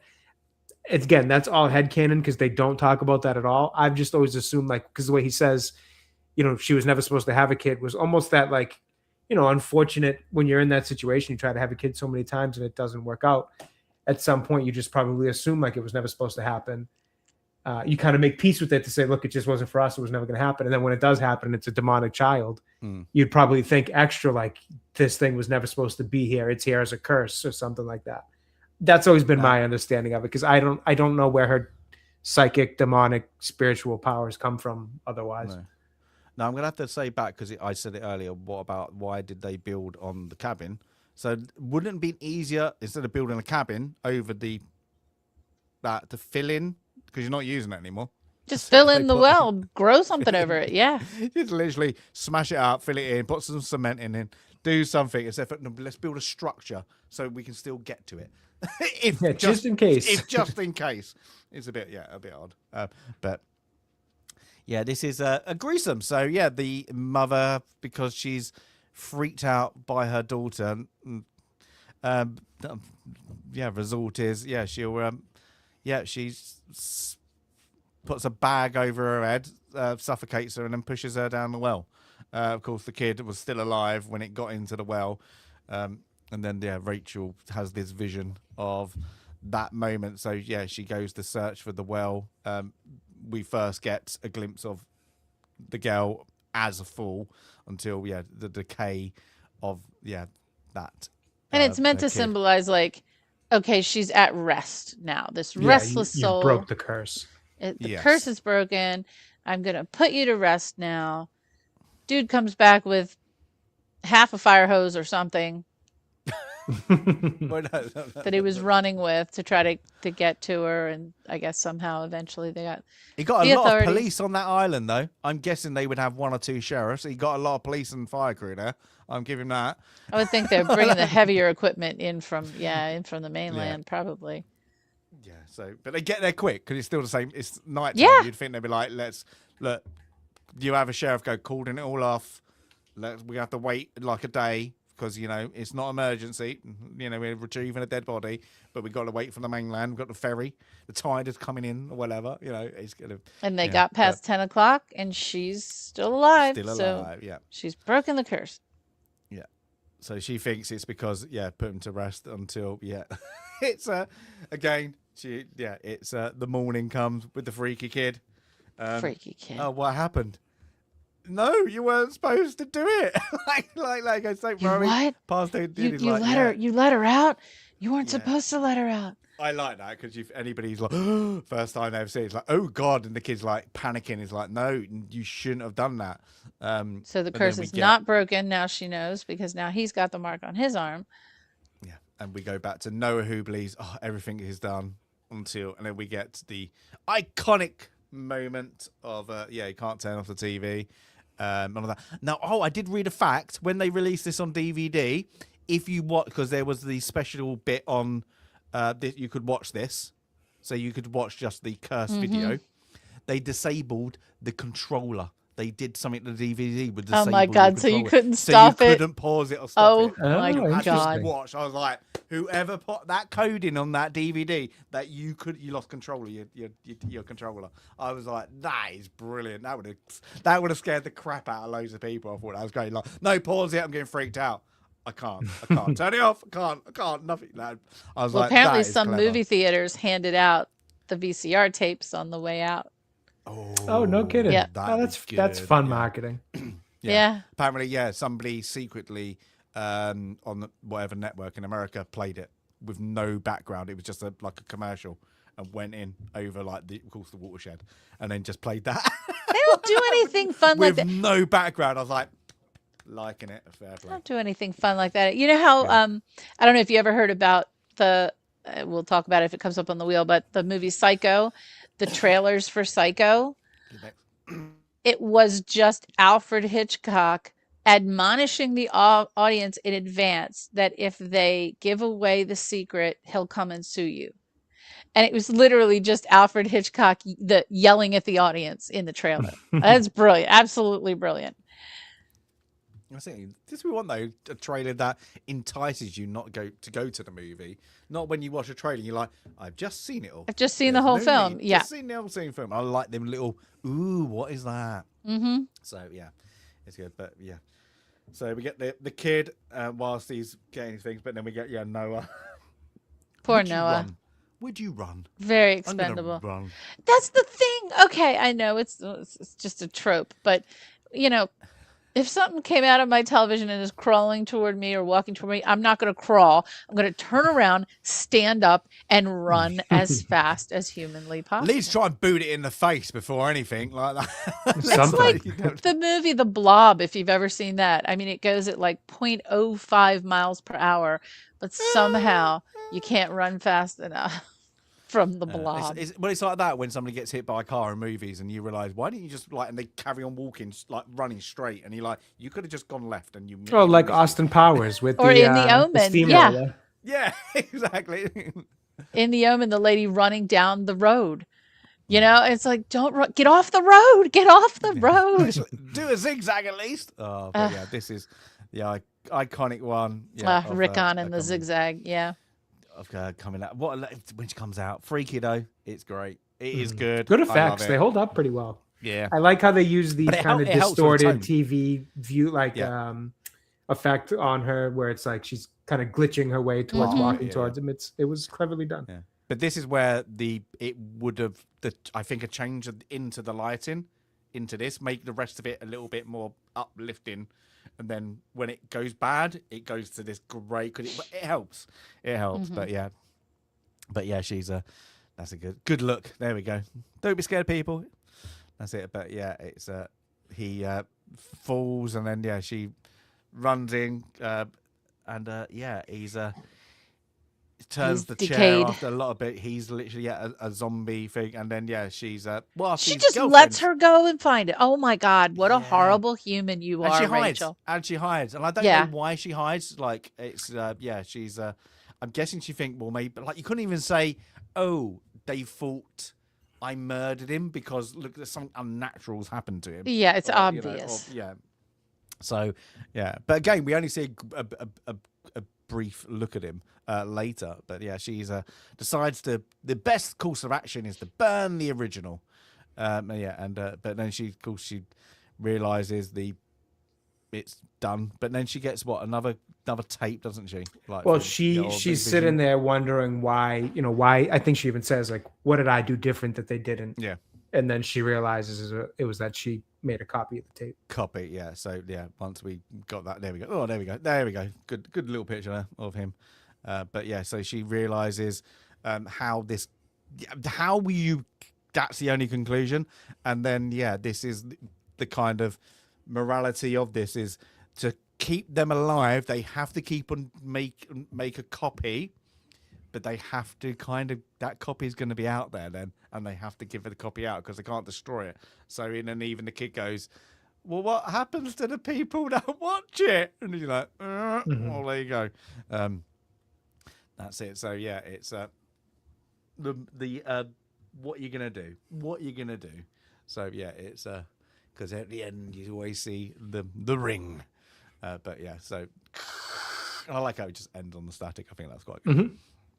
But yes, it was like I'll say I enjoyed watching it again, and it has its faults. And you're watching that kind of. I think if you ever watch a horror, it's always going to have them faults, like a comedy. There's going to be logical things that just don't make sense. Why are you not running fast enough? Why aren't you turning the lights on? Why aren't you getting it? Why does every car have a dead battery? Like there's always going to be those. Well, it's logic like things that when you have like stupid things like if it's like everybody's going to have in England, you're going to have a cricket bat somewhere, or in America, you're going to have a baseball bat somewhere, and then when they're at that age that they're going to have, like, you go to the tool shed, you've got to have a saw or something, you're going to have, if you don't have a firearm, you're going to find a purpose, could be weapon in your house, and it's like when they don't pick them up, you're like, why? Get a knife. There must be a knife. You could. I grew up in Baltimore. There's a Louisville Slugger behind my front door at all times. Just is. Never had to use it. Never had to use it except to play baseball.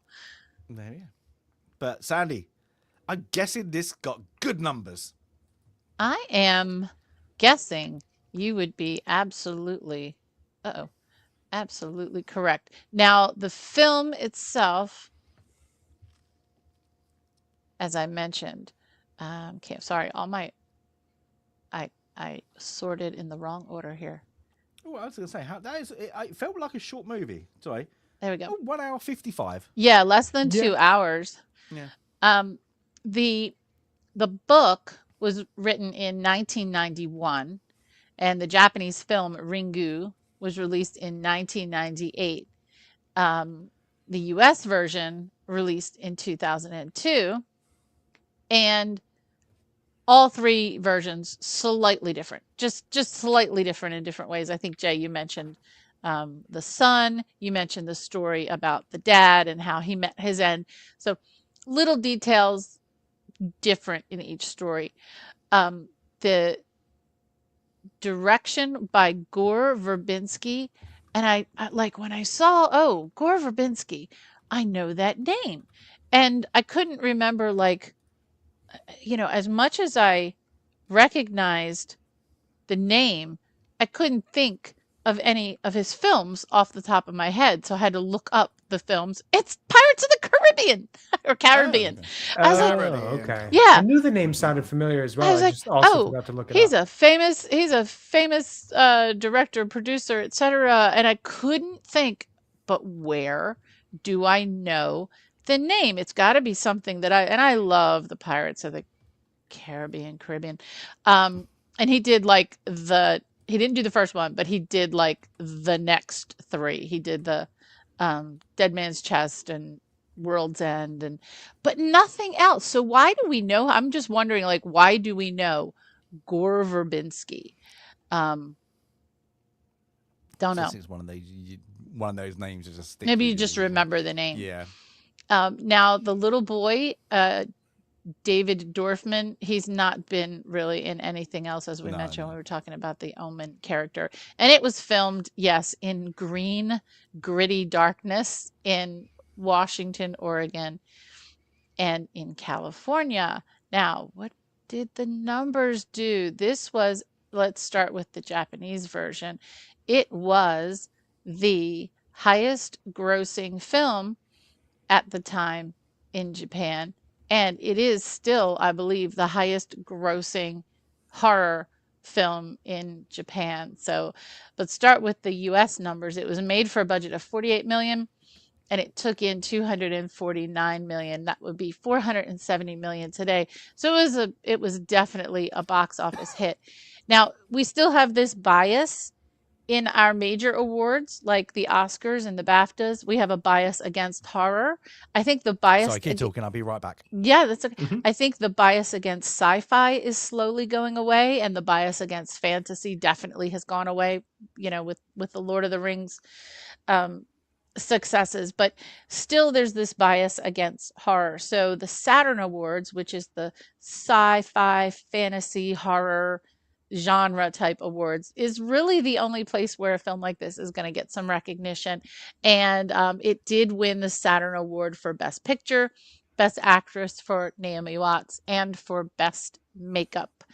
The Japanese version of the film Ringu, and the book was named Ringu as well, it was made for a budget of, in American dollars, $1.2 million.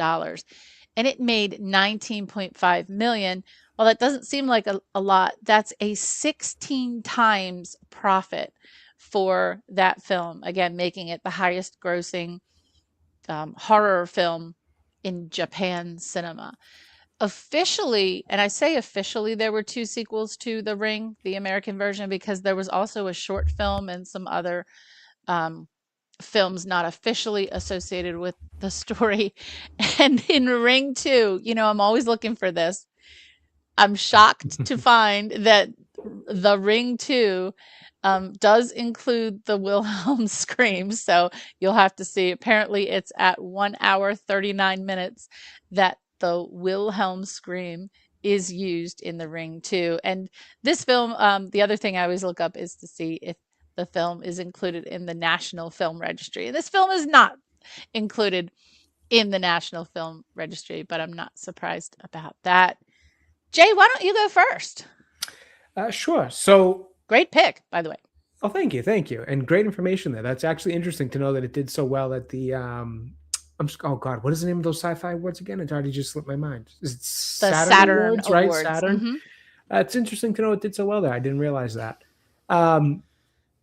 So obviously it was my pick. For me personally, I just enjoy this movie. Kind of like Stacey said, even with all its flaws, and it does have many, it's just still an enjoyable watch for me. And I was happy to see that kind of held up, even though, this was legitimately the first time in, God, it came out in 2022. So I probably haven't watched it since like 2000. I mean, not 2022, 2002. So I probably haven't really watched it since like at latest 2005. So it's been about 20 years, maybe more, since I've seen it. But it just stuck with me because I watched it a million times when I was a kid because it was so popular back then. And I never got the chance to watch it, analytically as an adult, where I could kind of, at least in my opinion, dissect movies a little bit better than I used to, obviously, as a kid, when you're just kind of watching things to watch them. I know I'm no professional movie critic, but, I've watched enough that I can pick out some things. And this one does have its flaws, mostly in the logic of the writing. It's not as soundly written as I remember it being. I still think the idea is clever. Obviously, I can't give that idea total credit to this film because it comes from a book and a previous film adaptation. But I can give credit to at least adapting it in a way that I think worked really well for this American version. I'm going to be honest, there's not a whole lot to say about it in terms of the fundamentals. I mean, the acting is fine. I do think Naomi Watts does a good job. Generally speaking, it's, decent acting. I don't think anybody's horrible in it. Not many other actors are asked to do very much outside of the Rachel and Noah characters. Aiden's character a bit. Brian Cox, I think, does well in his scenes. Obviously, the Samara character has a little bit and impactful portions, though not very much.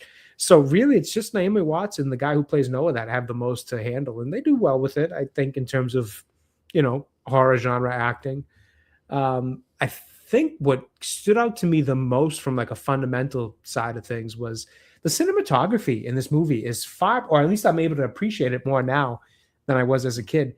It's a really well shot film. Some of the scenes are like picture perfect in ways, very creepy and like, eerie visuals, but just like the tree on the hill, even climbing up the ladder to that little bedroom that they had in the barn, the small video they made, the Ring video itself, I think it does have that independent art film kind of vibe to it, that like overly artsy, overly creepy kind of stuff, but it's really well made for what it is. I think it's a creepy video to watch.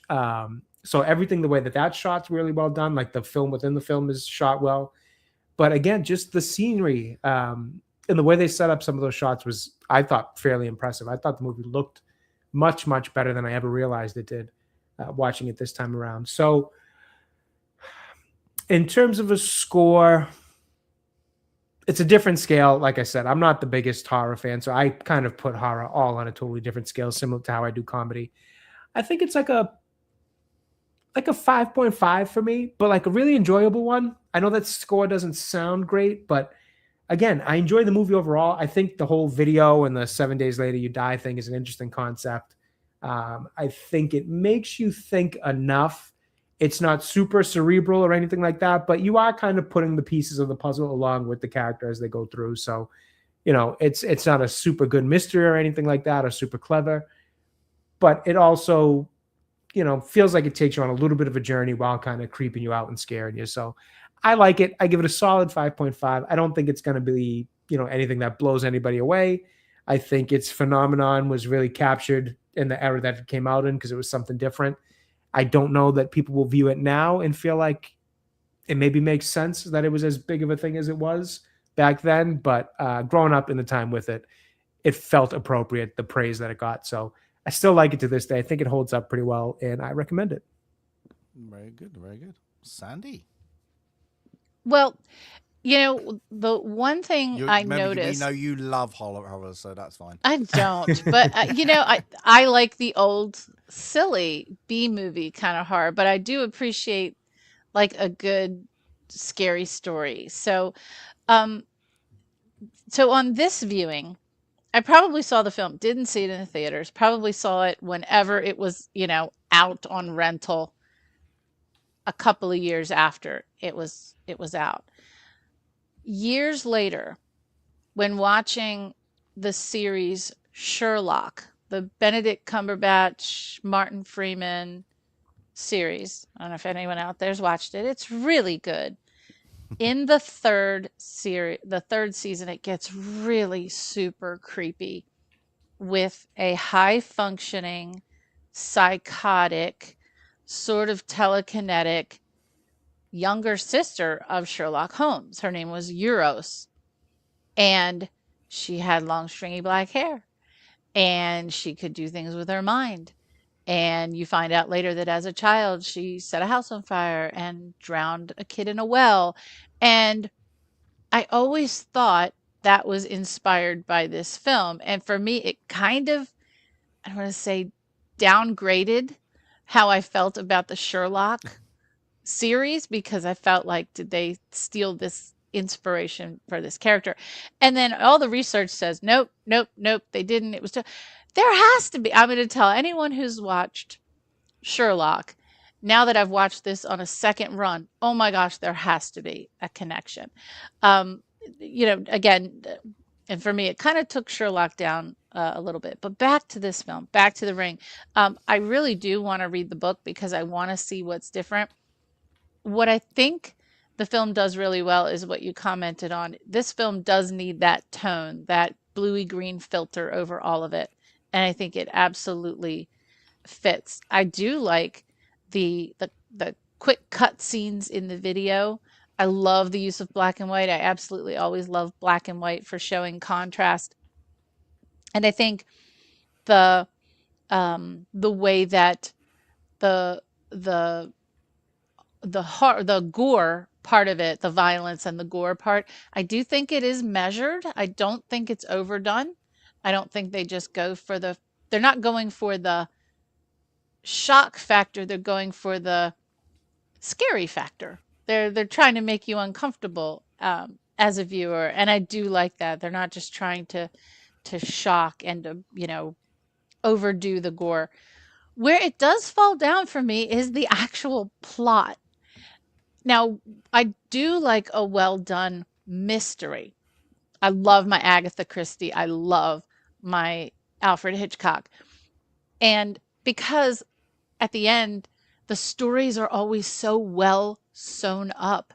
They're so well done. They're intricate. It makes you think, darn, and Sherlock Holmes as well, Sir Arthur Conan Doyle. At the end, it's like, oh, I should have caught that clue, or oh my gosh, this really made me think. And here there were just too many holes that I don't think, like, even coming to the conclusion that making the copy is what saved her. I still don't get that. Even though I know that's what it is, I feel like I had to look that up to find out the why. I didn't catch it in the film. The actual story about the kid, Samara, I still don't get it. Yeah, is she adopted? Is she not? What's this psychic thing she can do? She was just born being able to imprint images on people. So what? Why did that make people go crazy? I just wanted more about the story, because I feel like the story about now Rachel and Aiden and what they're going to do, that's one part. But the actual story, even though we know about the horses and the island, I still don't feel like we know the story there. But that's not to say this is not an enjoyable film. I do think it's different from some of the other just total gore slashers that kind of pretend that they're horror films. I give the film a 4.75, and that's a good story. And I do give it a recommend. I do give it a recommend. I don't think it's a great film. I think it leaves just too much question in the plot itself. But overall, I think it's well done, and I think it's interesting. So 4.75 for me. Nice. Well said. Now I'm going to give my score and explain why, because I can't help but comparison it a little bit. So I agree with your points. The plus. I'm going to give exactly the same score as Jay, 5.5. And I do recommend it. Now I recommend it. You go and watch The Ring, the Japanese version, because you're explaining what this is missing. What's in that movie? Okay. Both of you have done exactly the same kind of it. What is missing? It is explained that they in this one I like it. I really enjoy it. I like watching it again. Would I watch it again? Yeah, I would do. And it made me, I need to go and watch the Japanese version. I just didn't want to make it back to back because I was like, the bits that are creepy in this are good, and it's supposed to creep you out. I know the Japanese one, like with the Grudge and all that kind of same. It was the same era. They just went, there's the American version, and they kind of dialed it down. And then the kind of how they pan it out in the Japanese is so much better, and they explain it in a true story sense, like that investigation. We still got like the journalists and all that, but it's more of a you're being explained the in a way that you kind of know the creepiness is there, but when it comes, it's more creepy. So I highly recommend that. I would only still give that a 7 though. I'm just not a horror guy. I wouldn't ever go and let's go and watch that. It's not my pull to ones, but I you know what? It's what it does. This one is good. It's supposed to creep you out. The acting is good, for what it is. It's supposed to do that. The filter, I think it could have been a bit brighter to give you, the hope bit, and then really dark. That sets are good. The killing, the things, the little girl, it's supposed to be there. It's supposed to creep you out. There's nothing not to dislike, I suppose you want to call it that. But yeah, it's got plot holes, but it's because our brain works in a different way. If you watch this, back in 2002 when it came out, I bet you was freaky as. I watched this first, and then I went, there's a Japanese version. Let's watch that. Went, wow, what did they just do? And it was horribly good, I suppose you want to call it, because it was creepy. It diminishes in my head slightly that. But I still, because I would go, if you had to pick out the two, I'm going to go for the Japanese version. But this version's good. If you don't want to, do subtitles or not dubbed, please, then this is a good equivalent. Just don't you can't really compare the two, but they're still, it's just not my genre. But when Jay did it, I was like, woo, that's the one I haven't seen in a while. So that was good, because I don't pick horror movies. I don't, if I'm going to watch something, I just don't do them. So when it came up, we were like, what are you going to pick? Just because it's a genre, I just don't draw. That's my, Friday night movie thing. So I'm very happy you picked it. I would have, in my head, if I was going to go out genre, it would have been this or The Grudge, I would have gone the Japanese versions. But the Sarah Miguel Grudge, I don't mind watching that, and I would watch that again, even though I know the Japanese version is better done, like that is the best way to do it. So, I'm hoping one day you'll sit down and go, you know what, let's watch the Japanese version, and then go, oh, yeah, that's creepy. That, because in the bits you go creepy, it's just like, dial it up a couple of notches. And they just do it well. They just do this, like the kids are just go onto a different level of just like, that's got under my skin. When something tingles and you're like, I'm being back of the neck. That's what those two movies do. Even though the plot in both of them nearly have a carbon copy, I think what the Japanese version do is what you've both said. The holes is like, where did they get the copy bit? It does explain it, like that a little bit better in the Japanese version. Like the Anna, the Morgan story. It explains it better. The torment of the kid, it explains it. Not much better. It just feels like this when we need to edit it down to make it under 2 hours. It just feels like where the Japanese kind of, we're going to be a little bit more fast paced here because we can do it. I really enjoy both versions. which one do you want to watch? Just go and watch it. Yeah, if you want to go and have a little scaring Halloween time, a few months away, do it. You know, it's worth it. Yeah, don't watch it if you're going to watch a horror. Watch a psychological one, not a slasher movie. I'd rather have these over any of the, you know, blood, guts and gore, you know, cutting up. It's like that. I like it when you have these ones and there's like, you see a couple of blood splatters in this. That is it. You don't need it. So that's good. I'm like, I do recommend it. But good choice, Jay, because you could have picked a stinker. But I'm glad you guys enjoyed. So can I tell you what happened to me when I watched it? Yes. So the phone didn't ring, but I was watching it. It was late at night. The lights were out. We had a really big meal. Like we went out and found a really great new restaurant, and we all just ate too much. And so it was like, okay, everybody just sit, you know, and so kids went to bed, husband went to bed. I just sat in the living room and grabbed my iPad in the dark, and I was watching the film. I watched the whole film. It was fine.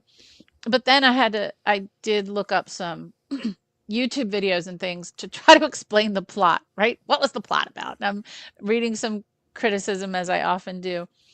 And I switched over to like a blog site, and I didn't realize that I thought I had closed out of YouTube, and I didn't. I just minimized it. So while I'm reading this long blog, right? Long, perfectly, absolutely quiet in my house. Somehow a video on YouTube starts, and it was the television sound. I jumped 50 feet in the air, and I was like, because it was so silent, and all of a sudden you heard oh my God, like the television came on. And it was just, I guess, a trailer, but it was kind of sitting there festering in YouTube without making a sound until it just snuck up on me. So yeah, I did have my little jump scare. That's what we watch other horror movies, and that makes a good one. Because if you went past one with the static, you're instantly, your brain would be like The Ring. It's like that. So this is where, like, it's a simple trick. But it's like, would it work? TV, we said like today's technology wouldn't work. But back in the day, if that ever happened to you, like you'd be like, all right, whatever. Where's the remote? Turn it off. So yeah, it's one of those ones that kind of just play in your mind, that reminds you, go, yeah, that was freaky. So I love them. Oh, so Daryl says the film Kokuho has, I guess, outpaced Ringu and is now the highest grossing film. I wonder what that is in America. I wonder if that's going to become an American it's a new film. Release, is it? Kokuho. New release. Never heard of it. I'll have to look that up. See what's on it. Yeah, I haven't heard of that. No. So, but now, Jojo Rabbit's next week. Now, I normally do the trailers. I'm not going to do the trailers because I've been having trouble getting that past the whatever strike. But we're ahead. We went one ahead, I think. We had, because we have Little Voice. So, yeah. So we're one ahead at the moment, but that's fine because we're going to add. So we're going to go around the wheel, one each, and then we go around again. Now, awesome. That's it. So I was going to go one new, one old, and then I kind of didn't. I was going to go, let's just try and do that. So I've got the one when I was watching cinema, in my teens, I suppose, and then a newer one. So that's it. I went new. Oh, okay. That's it. Not proper like this year new, but a new one that's been out. So I've done that. Sandy, what age group did you go to? Era, sorry. Probably my films may have the greatest distance between them. Oh. Dun, dun, dun. Yeah. Silent That's movie, interesting because mine probably have the least distance between them. Oh, okay. All right, then, Sandy, you can go first, and then Jay, then me, then just Sandy again. And we'll go around the wheel. I get to go first. Wait, I have to see what year this is now. Sandy, also get Excel up, add it to the list because I forget. Yep. Add it to the wheel. Hang on. All right, I'm getting the years. I'm getting the Excel. I got all these multiple. Okay. So my first, and by the way, I thought we were exchanging some IMs, and I thought we were just going to go musicals. So following our, don't do musicals. we had a conversation about musicals, love them or hate them, but There are some you go. classics that were not on the wheel. And just like All Quiet on the Western Front, that I feel is like, it is the first good war movie. It is the prototype, 1930. The first musical that Oh, you're really actually going to musical. You're doing a musical. Oh, okay. set the stage, literally, and set what became the meme and what became so many quotes and so many tropes throughout future musicals. 1933, Busby Berkeley himself, 42nd Street. It's all tap dancing. It's amazing. I know every song, and yes, I know every dance. I was a tap dancer. I am still tap dancer. The story is the typical young, struggling dancer. She's good, but she's not great. Peggy Sawyer, great American name, Peggy Sawyer, and she finds her way into Julian Marsh's production. This is during the Depression. These musicals were meant to be uplifting and, really inspiring. And you've got Ruby Keeler, one of the greatest tap dancers of all times. You've got Ginger Rogers, BB Daniels, on and on and on, all these amazing, amazing performers. And they're putting on a show. And of course, halfway through rehearsals, the main star, Dorothy Brock, injures herself. And so young Peggy Sawyer has to take the lead role. And Julian Marsh says, "You're going to go out there a kid and you're going to come back a star." It's all those tropes. It's everything. It is songs that you know, but you don't know where you know them from. It's "We're in the Money." It's come along and listen to the Lullaby of Broadway. It's "Feel the Beat," those dancing feet on the avenue I'm taking you to, 42nd Street. Tons of songs, lots of great dancing, and a really, really good story. A very good feel good for the Depression, 42nd Street. That's my first of two. I couldn't find a poster, but that's it. I don't think I've ever seen it. If I have, then I can't remember it. So that'd be good to have on the wheel. And of course, I don't like musicals. But yeah, I can't remember. I thought it was a requirement. I can't remember if I've ever seen it. I don't know. Well, you've It's seen classic. musicals. I haven't. I haven't. It's the mother of all musicals. When you see this film, even if you don't like musicals, there you go. Even if you don't like tap dancing, when you see this film, it'll click in your head and you'll be like, "Oh my God, every other musical owes a debt to 42nd Street." Every other musical, whether we're talking about, I don't know, South Pacific or Les Mis, whatever it is, every musical followed from this musical. This one set the stage, literally, for all musicals that followed. Well, added to the list. Added to the wheel. There we go. It is on the wheel. 1933. All right, who's next? Jay, are you doing a 1953 one? Yes, so mine couldn't be more different. So both of mine actually came to mind because recently I was just chatting with a few friends in a group chat about some good movies. It was actually last week we were talking about some of Nolan's best movies, and then it just kind of spiraled into talking about a lot of good movies, all that kind of thing. So two that got brought up that I've actually mentioned on here, I regretted not putting on the list, were the two that I decided, and one of those two is Training Day, but with Denzel Washington. Oh, you love your Denzel. No, I double checked to be sure. Yes, I'm a huge Denzel fan. No, and I feel it's like not on the wheel. I mistakenly didn't put enough of his movies on there. So Training Day was one that I wanted to make sure we got on there. Let's see. What year is that? What year is I want to say 2001. Training Day. 2001. Very good. Yep. There we go. So let me just bring up. I've definitely watched this, so I can't really. It's one of those ones I can't remember though. Oop, let me just. There we go. Training Day. Oh, covered everybody's face. There we go. Ethan Hawke. Mm-hmm. I always forget Ethan Hawke's in that. Yep. When was it? When was it? 2001. 2001. Okay.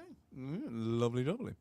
There we go. Which one shall I do first? Now, I didn't realise we didn't have this on here, so that's like, it was like one of those ones I had to actually look. And I just went, you know what? This is going to be funny. In a good way. But like, I was like, you know what? I want some fun. So I didn't go for I was going to go serious. Anybody, you going to take a guess what my first one could be? Oh, I have no idea. Okay, this is. Could it be another Monty Python? Oh no, that would be good. This is 1996.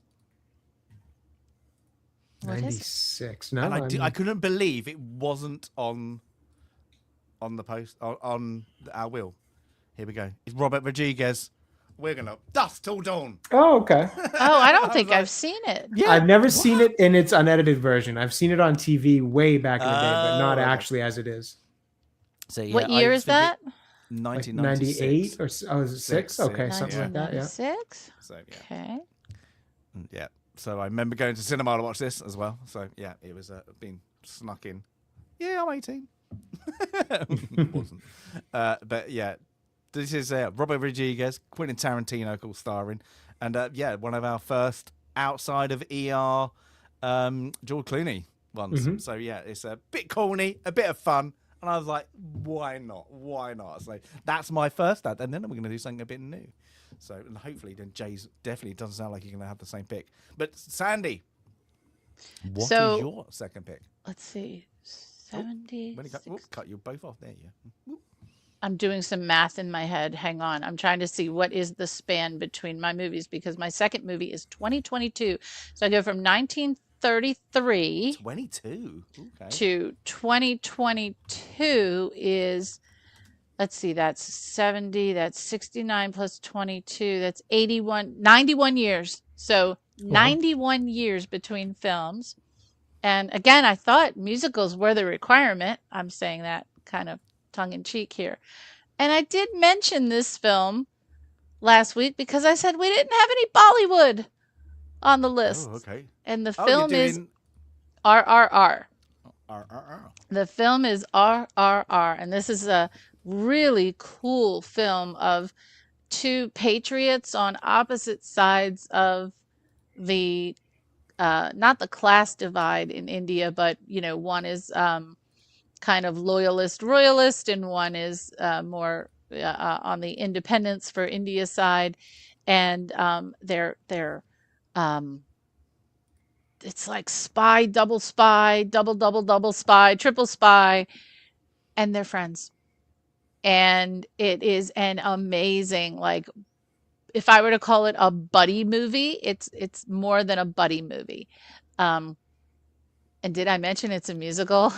There's a lot of musical number. There's one show-stopping musical number that actually made it into the Oscars. You know how they do the musical numbers at the Oscars?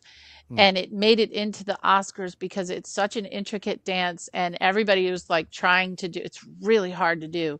It's like this really wild, I could call it a country line dance, but that would be insulting. But it's really intricate and it is a long movie. It is a 3-hour movie. It is visually stunning. And the story is so wonderful. And yes, watch it with subtitles, not dubbed. It is fantastic. Very good. Yeah, it's one always been on my list, but I've never ever. Yeah, same. Just not got around it. Yeah, I've heard good things about it. Yeah, exactly. Jay, pick number 2. Okay, so for my number 2, this is one that again. Don't say for like me, that. That sounded weird. For my number 2. Fair enough. For number 2, this was another one that I felt like was an regrettable omission by me when I was making the list, my portion of the list originally. I couldn't believe I forgot it. And then again, talking with my friends the other day about good movies, we went from Christopher Nolan and somehow started talking about Martin Scorsese and some other directors. And one of his that is very fitting in terms of being my choice is one that I couldn't believe I didn't put on in the beginning, and that is The Departed. The Departed is not, I knew where you were going with that. I can't believe that's not on the list. Yeah, I would have thought I'd put it on there, and I did not. So I was just kind of chatting about it, remembered how, I think actually we weren't even talking about Scorsese. We were talking about Matt Damon because of The Odyssey. Yeah. And from Matt Damon and The Departed connection, we started talking about Scorsese. This whole long conversation about film, which was fun. But jogged my memory on 2 kind of crime thrillers that I have always been interested in. I always loved that genre. So, yeah, figured we'd throw them on there. Nice. Yeah. Yeah, that would have been, I would have thought, yeah, knowing your picks, I would have thought that would have been straight on. Mm-hmm. And then that was 2007. So I think I have the closest gap between 2 films. Okay. Let me quickly add all these to the things. What do you think? Now I said it's new. I'm going to actually look it up when it was things, and you two can kind of guess. Sandy, mine is the same year that you just had, 2022. 2022. 2022. Dun, dun, dun.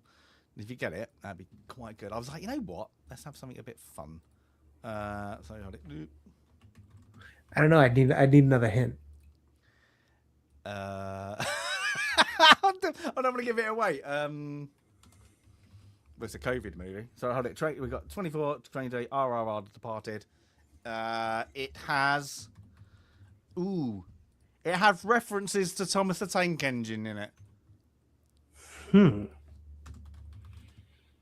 2022. I do not know. Yeah, I don't know. Okay, it has stars.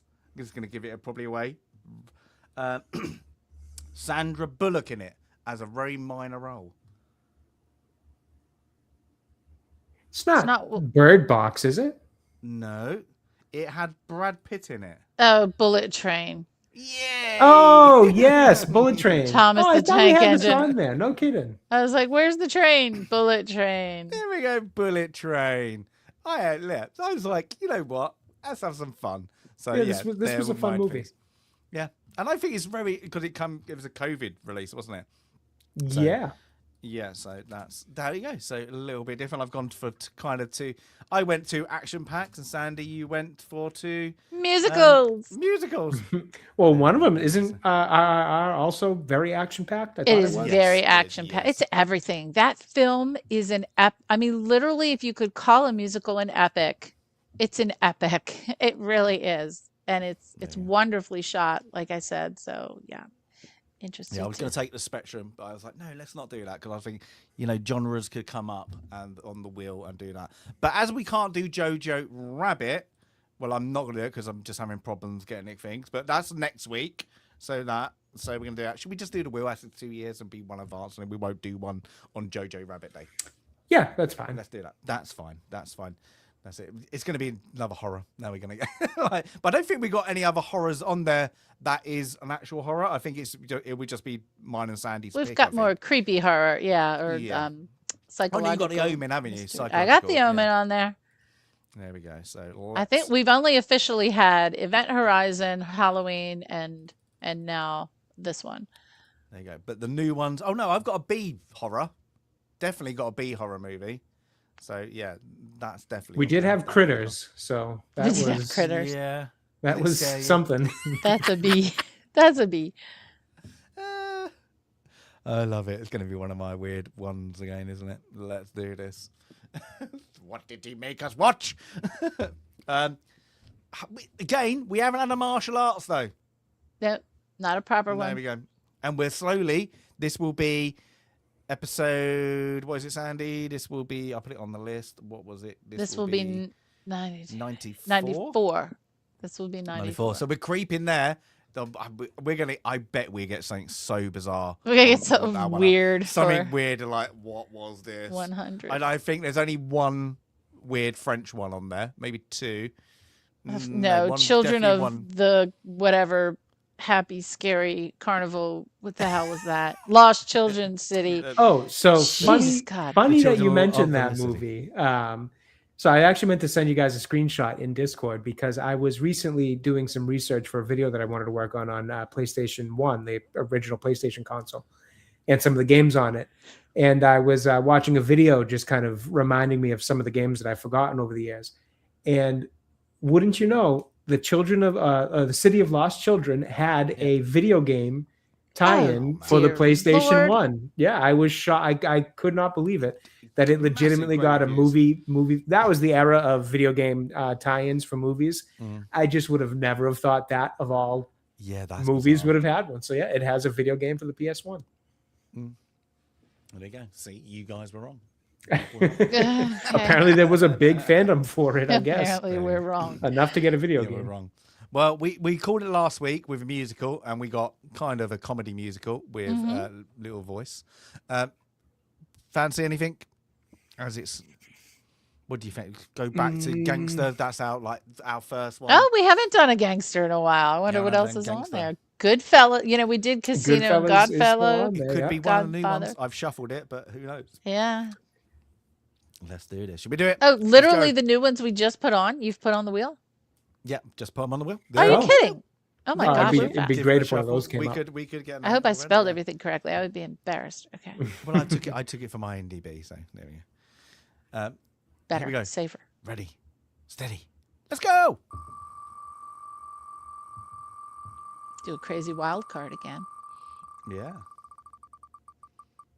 We just went over a wild card.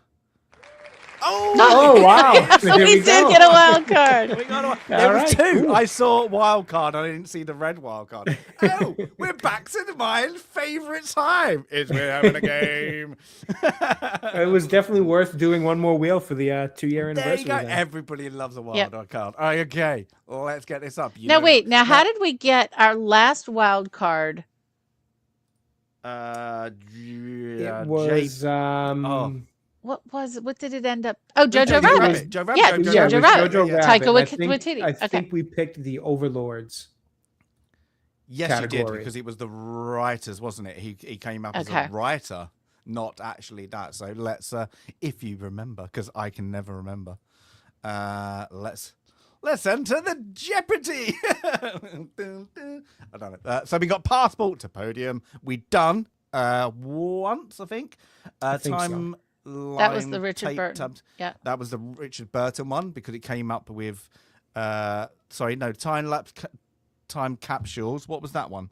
I don't remember. I think no, Passport to Podium was the Richard Burton one. Richard Burton.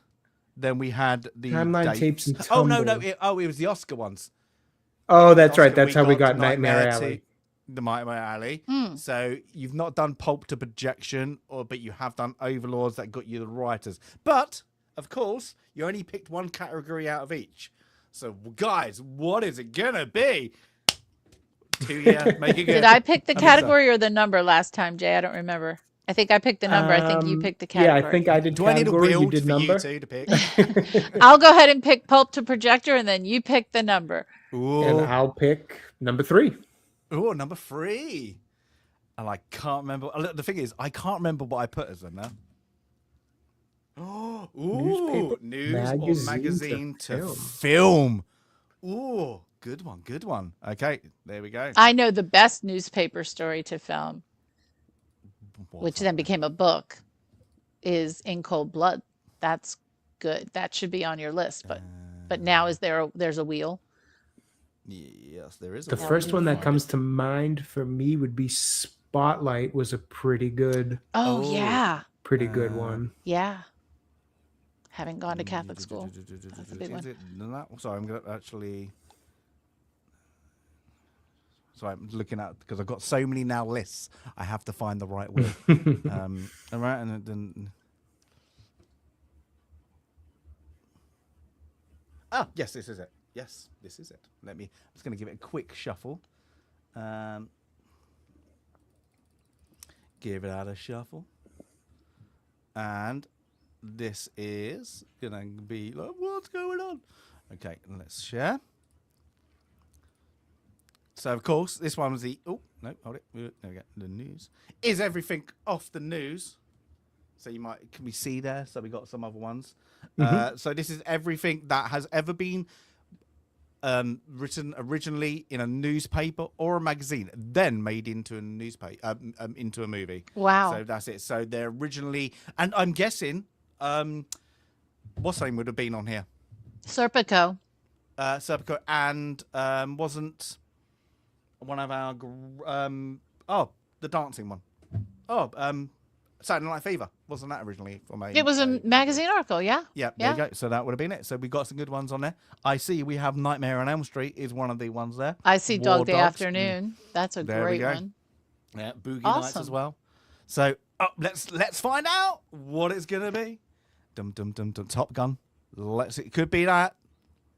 I think this is the smallest wheel because it was quite hard to do it. But let's find out what we're gonna get. Dum dum dum dum dum dum dum dum. Whoop. And you asked for Gangster. And you've there you just go. got it. American Gangster. American Gangster. I had no idea that was a magazine article. See, New York Magazine. So, yeah, I'm guessing this comes off the wheel. I think this is on the wheel, isn't it? Yes, I put it on. There we go. So this comes off the wheel. Let's get the trailer for American Gangster. There we go. We asked for Gangster. 2007. I watched this probably around about a month ago. How weird. That's weird. We're very psychic. It must be the Ring influence because I shouted wild card while it was spinning. And we said Gangster. I think. Yeah. Yeah, And I put a Denzel movie on just a few minutes ago, too. So we had Denzel on the brain as well. There we go. So, yes, the wheel listens to us all. Let's let me just get the trailer. That's good, though. I like that. But you got more then. So you kind of get an idea where the Jeopardy thing... Yeah. It's coming together. There we go. Right, let's pause that. But yeah, here's a good one. So I've got to remember to take this off the normal wheel. But here we go. American Gangster. If he wants to start. The man I worked for had one of the biggest companies in New York City. He didn't own his own company. White man owned it, so they owned him. Nobody owns me, though. The most important thing in business is honesty. Bribery, extortion, integrity, hard work, murder, racketeering, family. Never forgetting where we came from. Who is this guy? See, you are what you are in this world. That's either one or two things. Either you're somebody,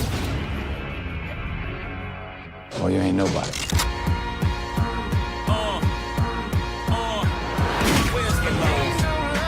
Whose house is that, Frank? That is your house, mama. I want what you got, Uncle Frank. I want to be you. My investigation indicates that Frank Lucas is above the mafia. Who does he work for? Which family? He's not Italian, he's black.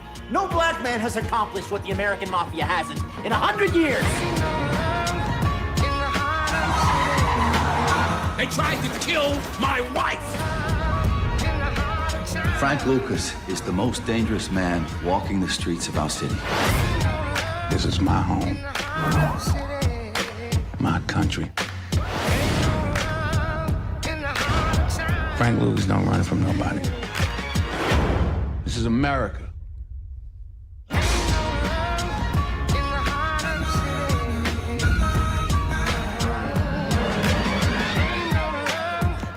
It's not this November, people, just to let you know. It will be good. I'm looking forward to August. that. Yeah, we go. A good old gangster. Kind of a different take on a normal gangster one because, as I say, it's you normally get the Italian mob, but yeah, it's a good one. It's a good one. So yeah, the will does what we ask. We ask for what. So there we go. Ask for it, life, and they gave it to us. But yeah, that's good. Yeah, I'm looking forward to that. Quite a long movie. I always forget that. It is a long movie. one. Yeah, it is a bit of a long 2 one. hours So. 42, I think it said, or 47. So, but yeah, it's good. And this is like Denzel's little peak time, isn't he? So that's it. And then I always forget Russell Crowe's in it every time. Yeah, like, yeah. comes Well, up. it's a Ridley Scott movie too that I kind of Yeah. always forget that he did it. One of his last good ones, Good in ones. my opinion. Yeah. Sorry, Ridley, if you're watching, we can help. And it was a damn good one too. So credit to you there, Ridley. But yeah, step it up, man. It's been a while. Oh, started with Napoleon. Yeah. 2 years ago, a little bit before. Yes, that's it. But Is yeah, he good Sir one, good Ridley? Is he a sir? one. I bet you he is. He's got. You know, I feel like he is. now He that you're saying is. it. Yeah, I he's feel gotta like be. he is. He's now that you're done some saying it. good work, and he's been a fantastic to cinema, hasn't he? You wouldn't know his name if he wasn't, but yeah, he's done some stinkers lately, hasn't he? And he's just like, yeah, whatever. That's it. But yeah, have you seen what about stinkers? Doom. I'm guessing, Jay, what do you think about the Doomsday trailer as that came out? Because we've had San Diego Comic-Con in between, of course. We haven't. So we haven't spoken about the trailers. So I actually liked it. I thought it was a solid trailer. Does it get me all excited like good Marvel trailers used to? No, not exactly. But I mean, in terms of putting it in a vacuum and forgetting how kind of poor the MCU has been for, I mean, most of the time since Endgame. To be honest with you, I didn't really like Endgame that much. The only two that I really cared for were in the past 6 years have been Spider-Man No Way Home and then Deadpool and Wolverine. All the rest I could pretty much do without. So nothing's really gotten me generally excited in terms of seeing any trailers or anything from Marvel in a while.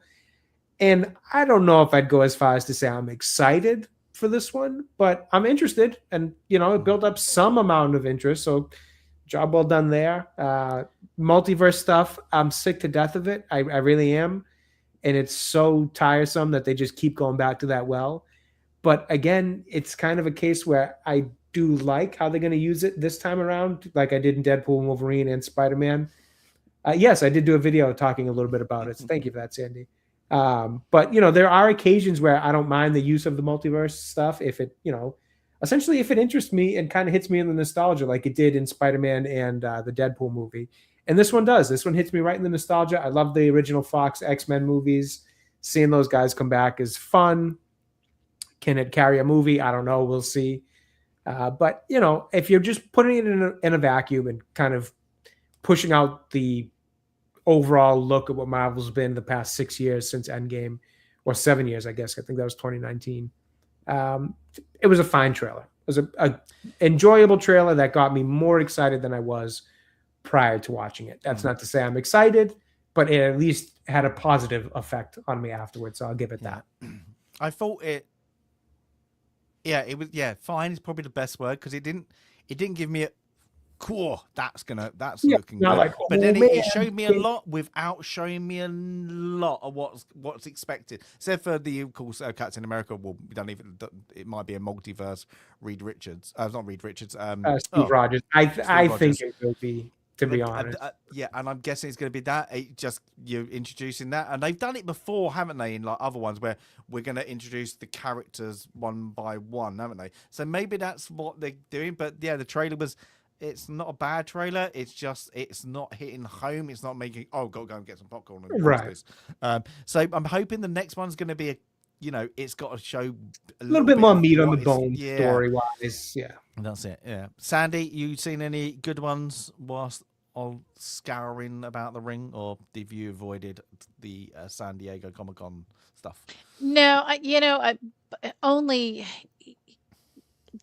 don't know how I'm going to feel about Doomsday, because I love Robert Downey Jr. as Iron Man, and I don't it doesn't connect in my brain with, he's Iron Man. So I don't know, that bothers me. There was really nothing else of interest. I don't know. There's nothing else out there. I didn't even see a lot of the trailers that came out of it, to be honest. I saw the Lanterns one. That looked atrocious. I didn't care for I don't know enough about those characters. I just don't know what they're doing with it. It seems very contained and small, which is the opposite of what a Green Lantern story should be. I get that Jon Stewart's supposed to be in training, so maybe that's why they're training. But it's got this weird buddy cop thriller type thing in a small Midwestern town that I don't know what the hell they're going for with it. I haven't thought the trailers look particularly good. I just don't see how it's Green Lantern yet, outside of just the fact that they've got the ring and they are the characters. Not really like doing it for me. I've never liked the character in the past. So I do like Green Lantern. I like Hal Jordan. My Green Lantern is typically Jon Stewart, because I grew up in the No, I'm in comics. I'm in comics. Well, yeah, fair enough. So I've never read much Green Lantern comics. I mostly have liked the character through the animated series, like the Justice League animated series. Yeah. So my Green Lantern version, the version I've always preferred, was Jon Stewart, because of that era I grew up in. But I do like Hal Jordan. I'm not a big Guy Gardner fan, and I haven't really cared for Nathan Fillion's version of him in this DCU so far. But I also just don't really like the character. I prefer, like I said, Jon Stewart or Hal. But it just doesn't look it looks so dull and so plain, and the setting is weird that it's this small Western town, and it's like a buddy cop thriller type thing. Like I don't know, set it in space, maybe be galactic. Maybe it's the Green Lanterns after all. Like, what are we doing in this small, desolate Midwestern town in America? I think they've gone down the Men in Black. We're recruiting somebody so, else. Yeah, it feels, it's funny you say that because I felt the same thing. It does feel like it has a little bit of the Men in Black feel of the older kind of grouchy, guy who's been in this crazy world that's not usually what Earth knows of, aliens and stuff.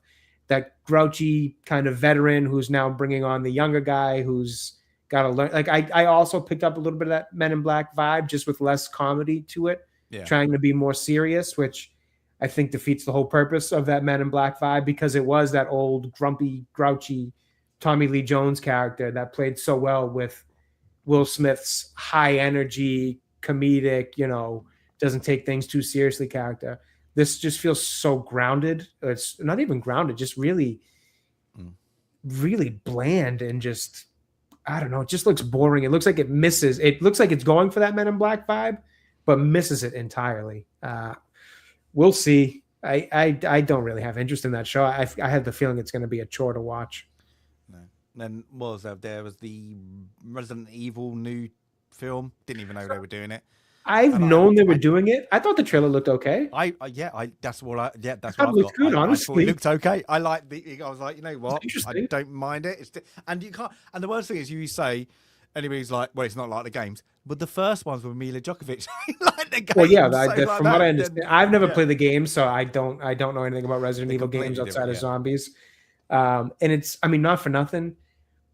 Every single movie, it feels like that they've tried for Resident Evil has been a failure, whether they depart from the games or try to do things like the game. Shoot 'em puzzle game. Yeah, so like they've all been failures. So like, again, I don't have a dog in the fight here or a horse in the race, however you want to put it. Saying that, Mila Djokovic is like Fast and Furious. There's a lot of them. Oh, those never stop. So I don't have a background in it. Like I say, I got no horse in the race. I don't have a preference to how they do these stories. Yeah. And I can understand somebody who's a huge Resident Evil fan saying, no, I want to see Leon. I want this. I get it. But as an outsider looking in, I think it looks like a good trailer. I didn't mind it. It looks like the best quality Resident Evil product I've seen thus far, for whatever that word. I won't go to cinema. I will wait. But it looks good unless there's a big hype about it. Yeah, that's it. The other one, the Clayface trailer, I thought also looked fairly interesting. I was like, I get it, and I was interested in it. The girlfriend was like, that's weird. I ain't gonna go and see that. What's that about? And I was like, ooh, yeah. How are you gonna get people who are just don't know anything about Batman or his robes to say Clayface? And I was like, which is why I always thought it was a weird choice for one of the first films, the first 5 films in this. I don't know what's going on. And it was, I don't know what's going on. This is a bit bizarre. And I was like, I can see that. I think that's going to hurt. I think that's going to hurt it because that's got to come out banging. And I don't think it's even going to have that much word of mouth. It's going to need, I was just going to say, it's going to need word of mouth if it's going to have a chance of doing well financially. And the weird thing they're doing too is, and this is where I think James Gunn's idea of a totally interconnected universe is going to be difficult to do. This Clayface has technically shown up in the Creature Commandos animated series that they did, which was awful, and I don't recommend watching. It was a waste of time. But he shows up in it. And if I recall from what I remember watching, is kind of like, he's definitely, imposing as a villain, but I feel like they played him as kind of a dummy. If I recall, I'd have to go back and watch the scenes he's in. I probably won't because the show was terrible and I don't intend on ever watching it again. But so it's already like, again, we're going to get an origin story for him, but it's a character that's been established in a small section of this DC universe that if I even asked people if they've seen Creature Commandos, they'd probably look at me like I had 10 heads and wonder what the hell are you talking about? So weird choices he's made to kick off this universe so interconnected and with such obscure, weird characters and choices. Like, again, I like Clayface. But I'm a huge Batman fan. I like all of his rogues. I don't know that most common moviegoers who have seen every Batman movie even know who Clayface is or that he's a villain of Batman, because you have to know more than just the movies to know that he's in Batman. Like, if you're going to start to do a villain one, you only have to do Joker. Right, which you already did, and you Penguin. knocked it out of the park with one, but it also wasn't really leading to a Batman story. Yeah. And then you blew it with the second version of it. So that's already kind of done and over with. They're not going to be touching Joker as a one-off or villain movie for a while. So or at least doing well. That's it. Well, I was going to say, at least you could maybe do Penguin, like that's somewhat more recognizable as a character, but that's already off. They killed like Riddler, like Riddler. The Jim Carrey Riddler just is atrocious, and the actual idea of someone who can do mental gymnastics in a way that the world's greatest detective would have to figure it out. To me, like when you think about their strengths, put their emotions and their backstory away, that's Joker. But their intellectual level, it's Riddler and Batman, and no one's done that right. No. Like, I'd love to see something with the Riddler. Yeah. I mean, again, there's a lot of, Batman, one of the reasons I like Batman so much is his rogues. His rogues gallery is phenomenal, in my opinion. I think it's one of the best in all of superheroes or heroes. It's just, again, and it's not even that, like, Clayface isn't a deep cut. If you know Batman even just a little bit beyond just the movies level, you don't have to be a super knowledgeable Batman fan to know a good, swath of his villains. And I think Clayface probably fits into the category of ones people would know, even if they just know a little bit more than just the movies. But if you only know the movies, which a lot of people and general audiences and moviegoers pretty much only know the movies because they're not, that interested in Batman. They're not even they're gonna hear Clayface and not put two and two together that, oh, that's a Batman villain. Like it's not the same way they do with Joker, or the same way you could maybe, Lex Luthor with Superman or something. Like, I don't, it's just they needed to add. It looks something interesting. Like it's a weird choice. It'd give me a Gotham setting. Like the trailer it doesn't do it. Yeah, it just missed. I think that's gonna hurt. And then what do we have? Blade Runner in 2099, is it? I think that's. Oh, was there one for? I didn't see that. I'll have to look up. Yeah, I don't get the hype about Blade Runner ever. So that's my take on I'm that. going to be honest, and I know everybody complains about the Ryan Gosling one, and that it's nothing like the first. I'm going to be totally honest. This might be a hot take. I don't think the original Blade Runner is all that good of a movie. I don't think it's very good. I don't think it's awful. It's just, it's boring and it's uninteresting, and I think it's a little bit disjointed in storytelling. Cult recognition. And it's I don't a cult get why. dystopian classic. I do not understand why. But is it good? I wouldn't watch it again. I legitimately wouldn't, unless it comes up on the wheel. If one of you guys put it there, I have no intention of watching Harrison Ford's Blade Runner again. And I think, and this is what I always. It got panned not just by critics. It got really panned by everybody who went to see it. Everybody so I assume people loved it right out of the gate. No, when it first came out, all the critics hated it. All the I don't get it. I don't think it's a good movie. And then over time, it's just got this gravity. We don't have it on the wheel. No. Yeah, and it's been gravitated to on a podium I don't think it deserves. And then the Ryan Gosling one it's again, there's parts of it that the opening scene I kind of like, and then the rest of it, you've just done the boring parts. Please go away. I liked the Ryan Gosling one better than I liked my experience watching the original one, to be honest with you. I don't think either's a great movie. I definitely don't think the first one is. And I don't think the Ryan Gosling one is either. I would watch it again before I watched the original, just because I found it more, at least visually entertaining, because Denis Villeneuve did that one again. And I do think it's another case of his where it's a bit more style over substance, which tends to happen with some of his movies. It looks phenomenal. I think the world he builds looks great, and the effects. I mean, I think it's a great looking movie, and that alone entertains me in the viewing experience more than the original did. I know, and everybody says, oh, either they say it sucks or they say it's not a bad movie, but it's not a good Blade Runner movie. I don't even know what that means, because the Blade Runner movie that I saw sucked. I'm sorry, but I didn't like it. No, I've never liked that Harrison Ford Blade Runner. No, sorry, I don't. And that's why it's not on the wheel. And I see Daryl's been saying it already. Have you watched, as he said it, Amnesia?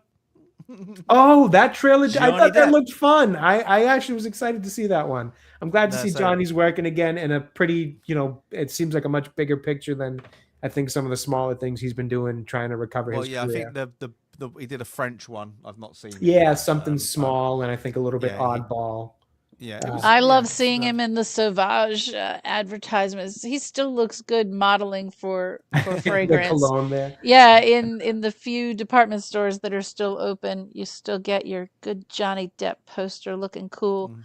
I wearing thought this Sauvage. Ebenezer, I thought it looked fun. I thought it looked like a fun him getting back. And so what happened with Johnny Depp, I feel like, at least for me, was in the like 2010s, there was just one too many of him doing those goofy, quirky roles with the Yeah. makeup and all that. But because Same it's been kind of such character. from the Lone Ranger to the Mad Hatter to just kind of everything he was doing at that time, it just got old. So having such a long break from the last time he did that to kind of picking it up again, and also just the whole story of how his career and his personal life went with that whole just crazy scenario with Amber Heard. Everyone watched. Oh my god, That it was everyone like watched. must see Yep. TV to watch that court case. Oh my god, that's just the way it all played out and all that. I'm happy to see that he's back working and got a big role again, and what should hopefully be a good movie. It looks like a lot of fun. It looks like he's embracing what Johnny Depp likes to do, which is put some prosthetics on, some makeup, and just kind of get lost in a goofy little role. And I think it would be a good role for him. It looks quite good. It's got Sir Ian McKellen in it as one of the ghosts. So, but we're not. It's more of a what happened before, not the ghosts in this one. So it's not doing the full towel. But we'll see. It piqued my interest. What's always good on the movie. Yeah, and the one I'm waiting for is, of course, the new movie, Spaceballs 2. The new one. Oh yeah. I'm just literally. I must say, I've Spaceballs. I can take it or leave it. It's silly. It's stupid. Do you know what? I actually quite endeared to actually go to the cinema to watch this one. I want the latest trailer. I know they did like a snippet, didn't they? But I think you're watching a lot of actors that you'll probably never ever see again in it as well. So it's like that. And of course, That's Mel true. Brooks. That's how I felt about Spinal Tap is he too. now 100 now? Is Mel Brooks? God, 100? I don't know how old he is, but he's got. Oh, I think he is. Yeah. I think he did hit 100. And I was like, yeah, and he just gone, you know what? We're just going to take the effing piss because this is going to be, that's it. He hit 100 just, oh my gosh, just a few weeks ago. June 28th. Wow. June 28th, he hit 100. But you've got your Independence, Bill Paxton is in it. So Pillman. So yeah, Pullman. Yeah. Pullman. So that's it. And the rest of it just looks a bit silly. And I was like, that. So I'm waiting to see that. I saw the teaser trailer, but I want the full trailer now. I'm just like, that's it. But I think that's this year, isn't it? So I don't see when it says. Just says no. I think next year it's going to be. But yeah, I'm waiting for that trailer. But it's just piqued my interest. You know what? Let's do it. It's a silly movie. It's stupid, but as we said about the scary movie, all the spoofs you got, you know they're gonna absolutely shred all the crap sci-fi stuff we've had in the last 20 years. So going from like, you imagine like they took the piss out of Star Wars Trek. when Star Wars was good. Now, you've got bad Star Wars and bad Star Trek, bad, like all the reboots. That's it. So one that will make you, I bet, highly giggle at how bad Hollywood is. And I think hopefully he's just gone, look, I might not even see it.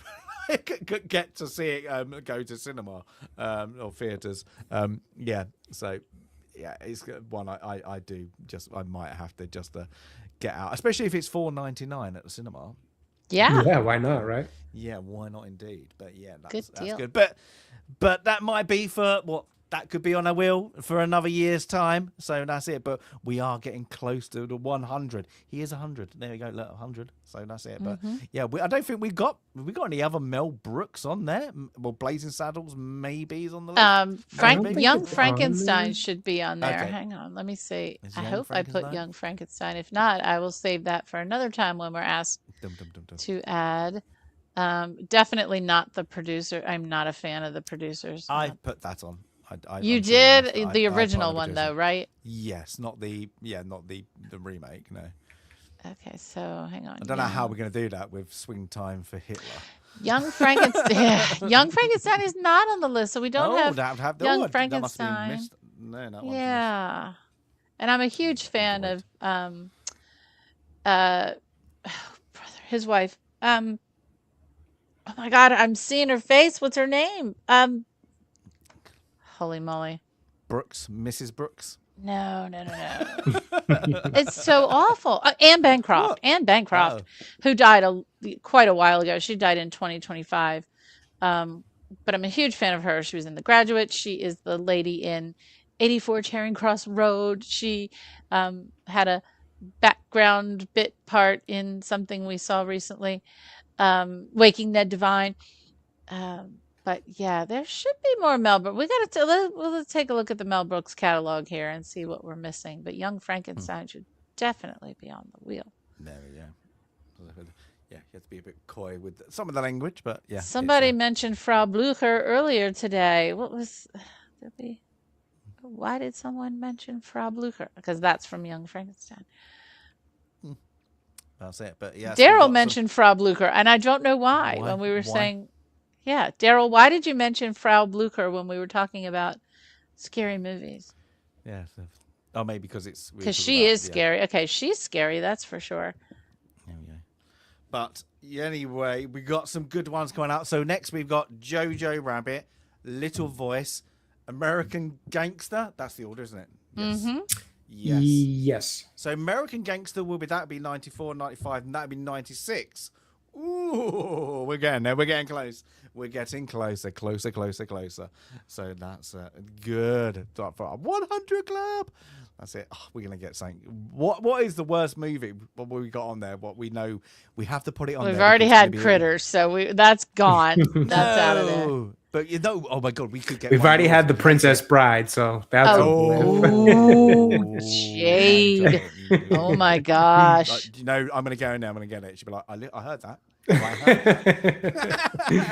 I wasn't even watching, and I heard what he said. I don't think she's we could get one of yours worth I hate it picks. We haven't. Yeah, we haven't done mine or Sandy's yet. No, so could have that. That'd be quite interesting. But yeah, we're saying, Rebecca's, well, did you hear that? She will.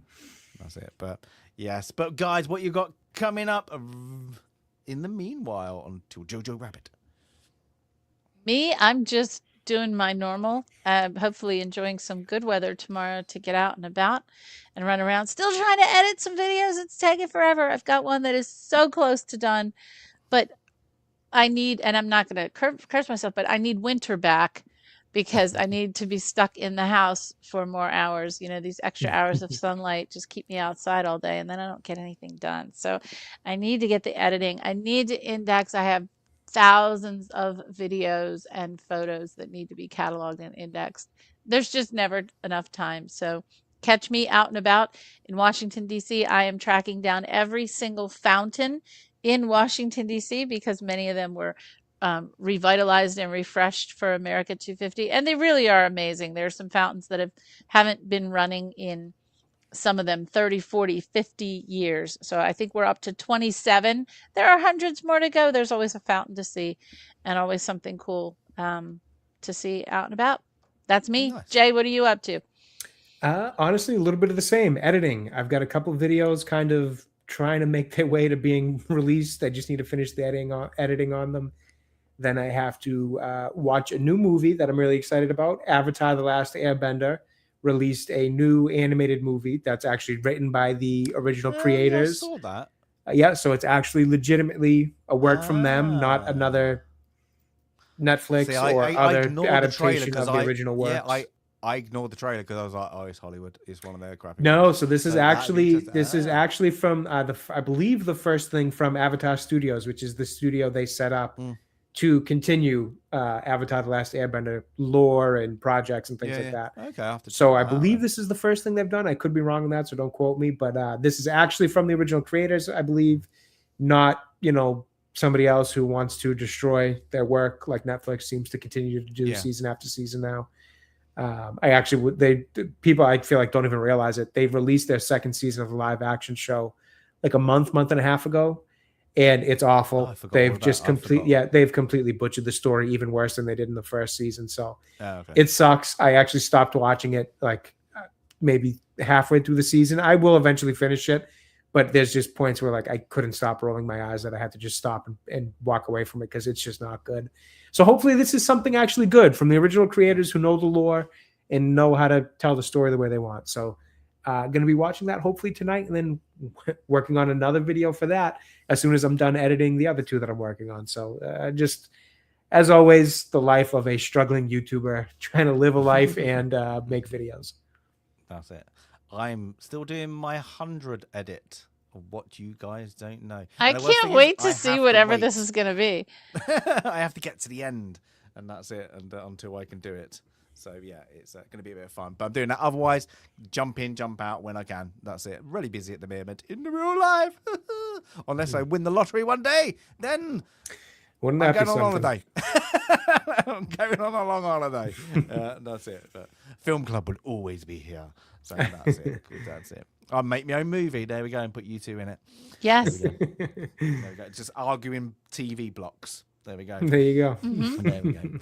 But guys, I hope you enjoyed our little, not so, well, it's special because it's 2 years, but we're waiting because it's so close to the 100 to do the special things.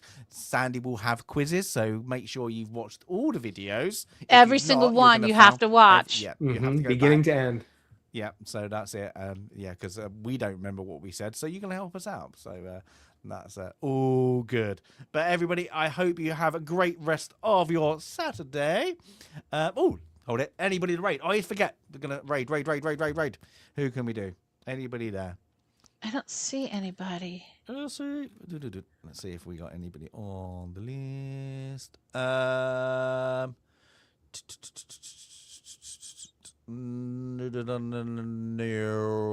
No, I'm not going to force that onto you. Somebody's doing by Sun. Was it by Cinnamon? Oh, by Cinnamon one. Oh, I can't say his name. By What? I'm trying to say the movie. I don't by know. Cinnamon Man. Bicentennial Bicentennial Man. Bicentennial. Okay, there we go. Jesus, damn it. You Brits, you just can't admit it. Bicentennial. You can't admit it. Bicentennial Man. That's it. Oh my God, somebody's doing that. I'm not gonna force. But this year is the semi-quincentennial. That's what they're calling it. Because well, no, somebody's doing that movie review. That movie's bad. No, I know. So I'm not Yeah. The Robin Williams one. Yeah, absolutely. That's a dreadful. I don't remember it. It came out when I I was don't a think kid. I've seen it. I remember watching it in school once. They made us watch it. I don't remember why, but I remember people not liking it, but I don't have a memory of it. Not strong enough because it's forgettable and it's just bad. It's just bad. It's just like, what were you thinking? It's like not funny. There's no comedy under it. You're trying to be serious, but have this really weak plot line. It's just ignore it because it's ignorable. That's it. But yeah. But on that note, I hope you're going to enjoy it and get on your homework. We had a good one in the ring. I say worked both versions, but watch this version that Jay picked for us. But for now, have a great one. Have a great rest of the weekend. And we will see you in the next film club. For now, bye-bye.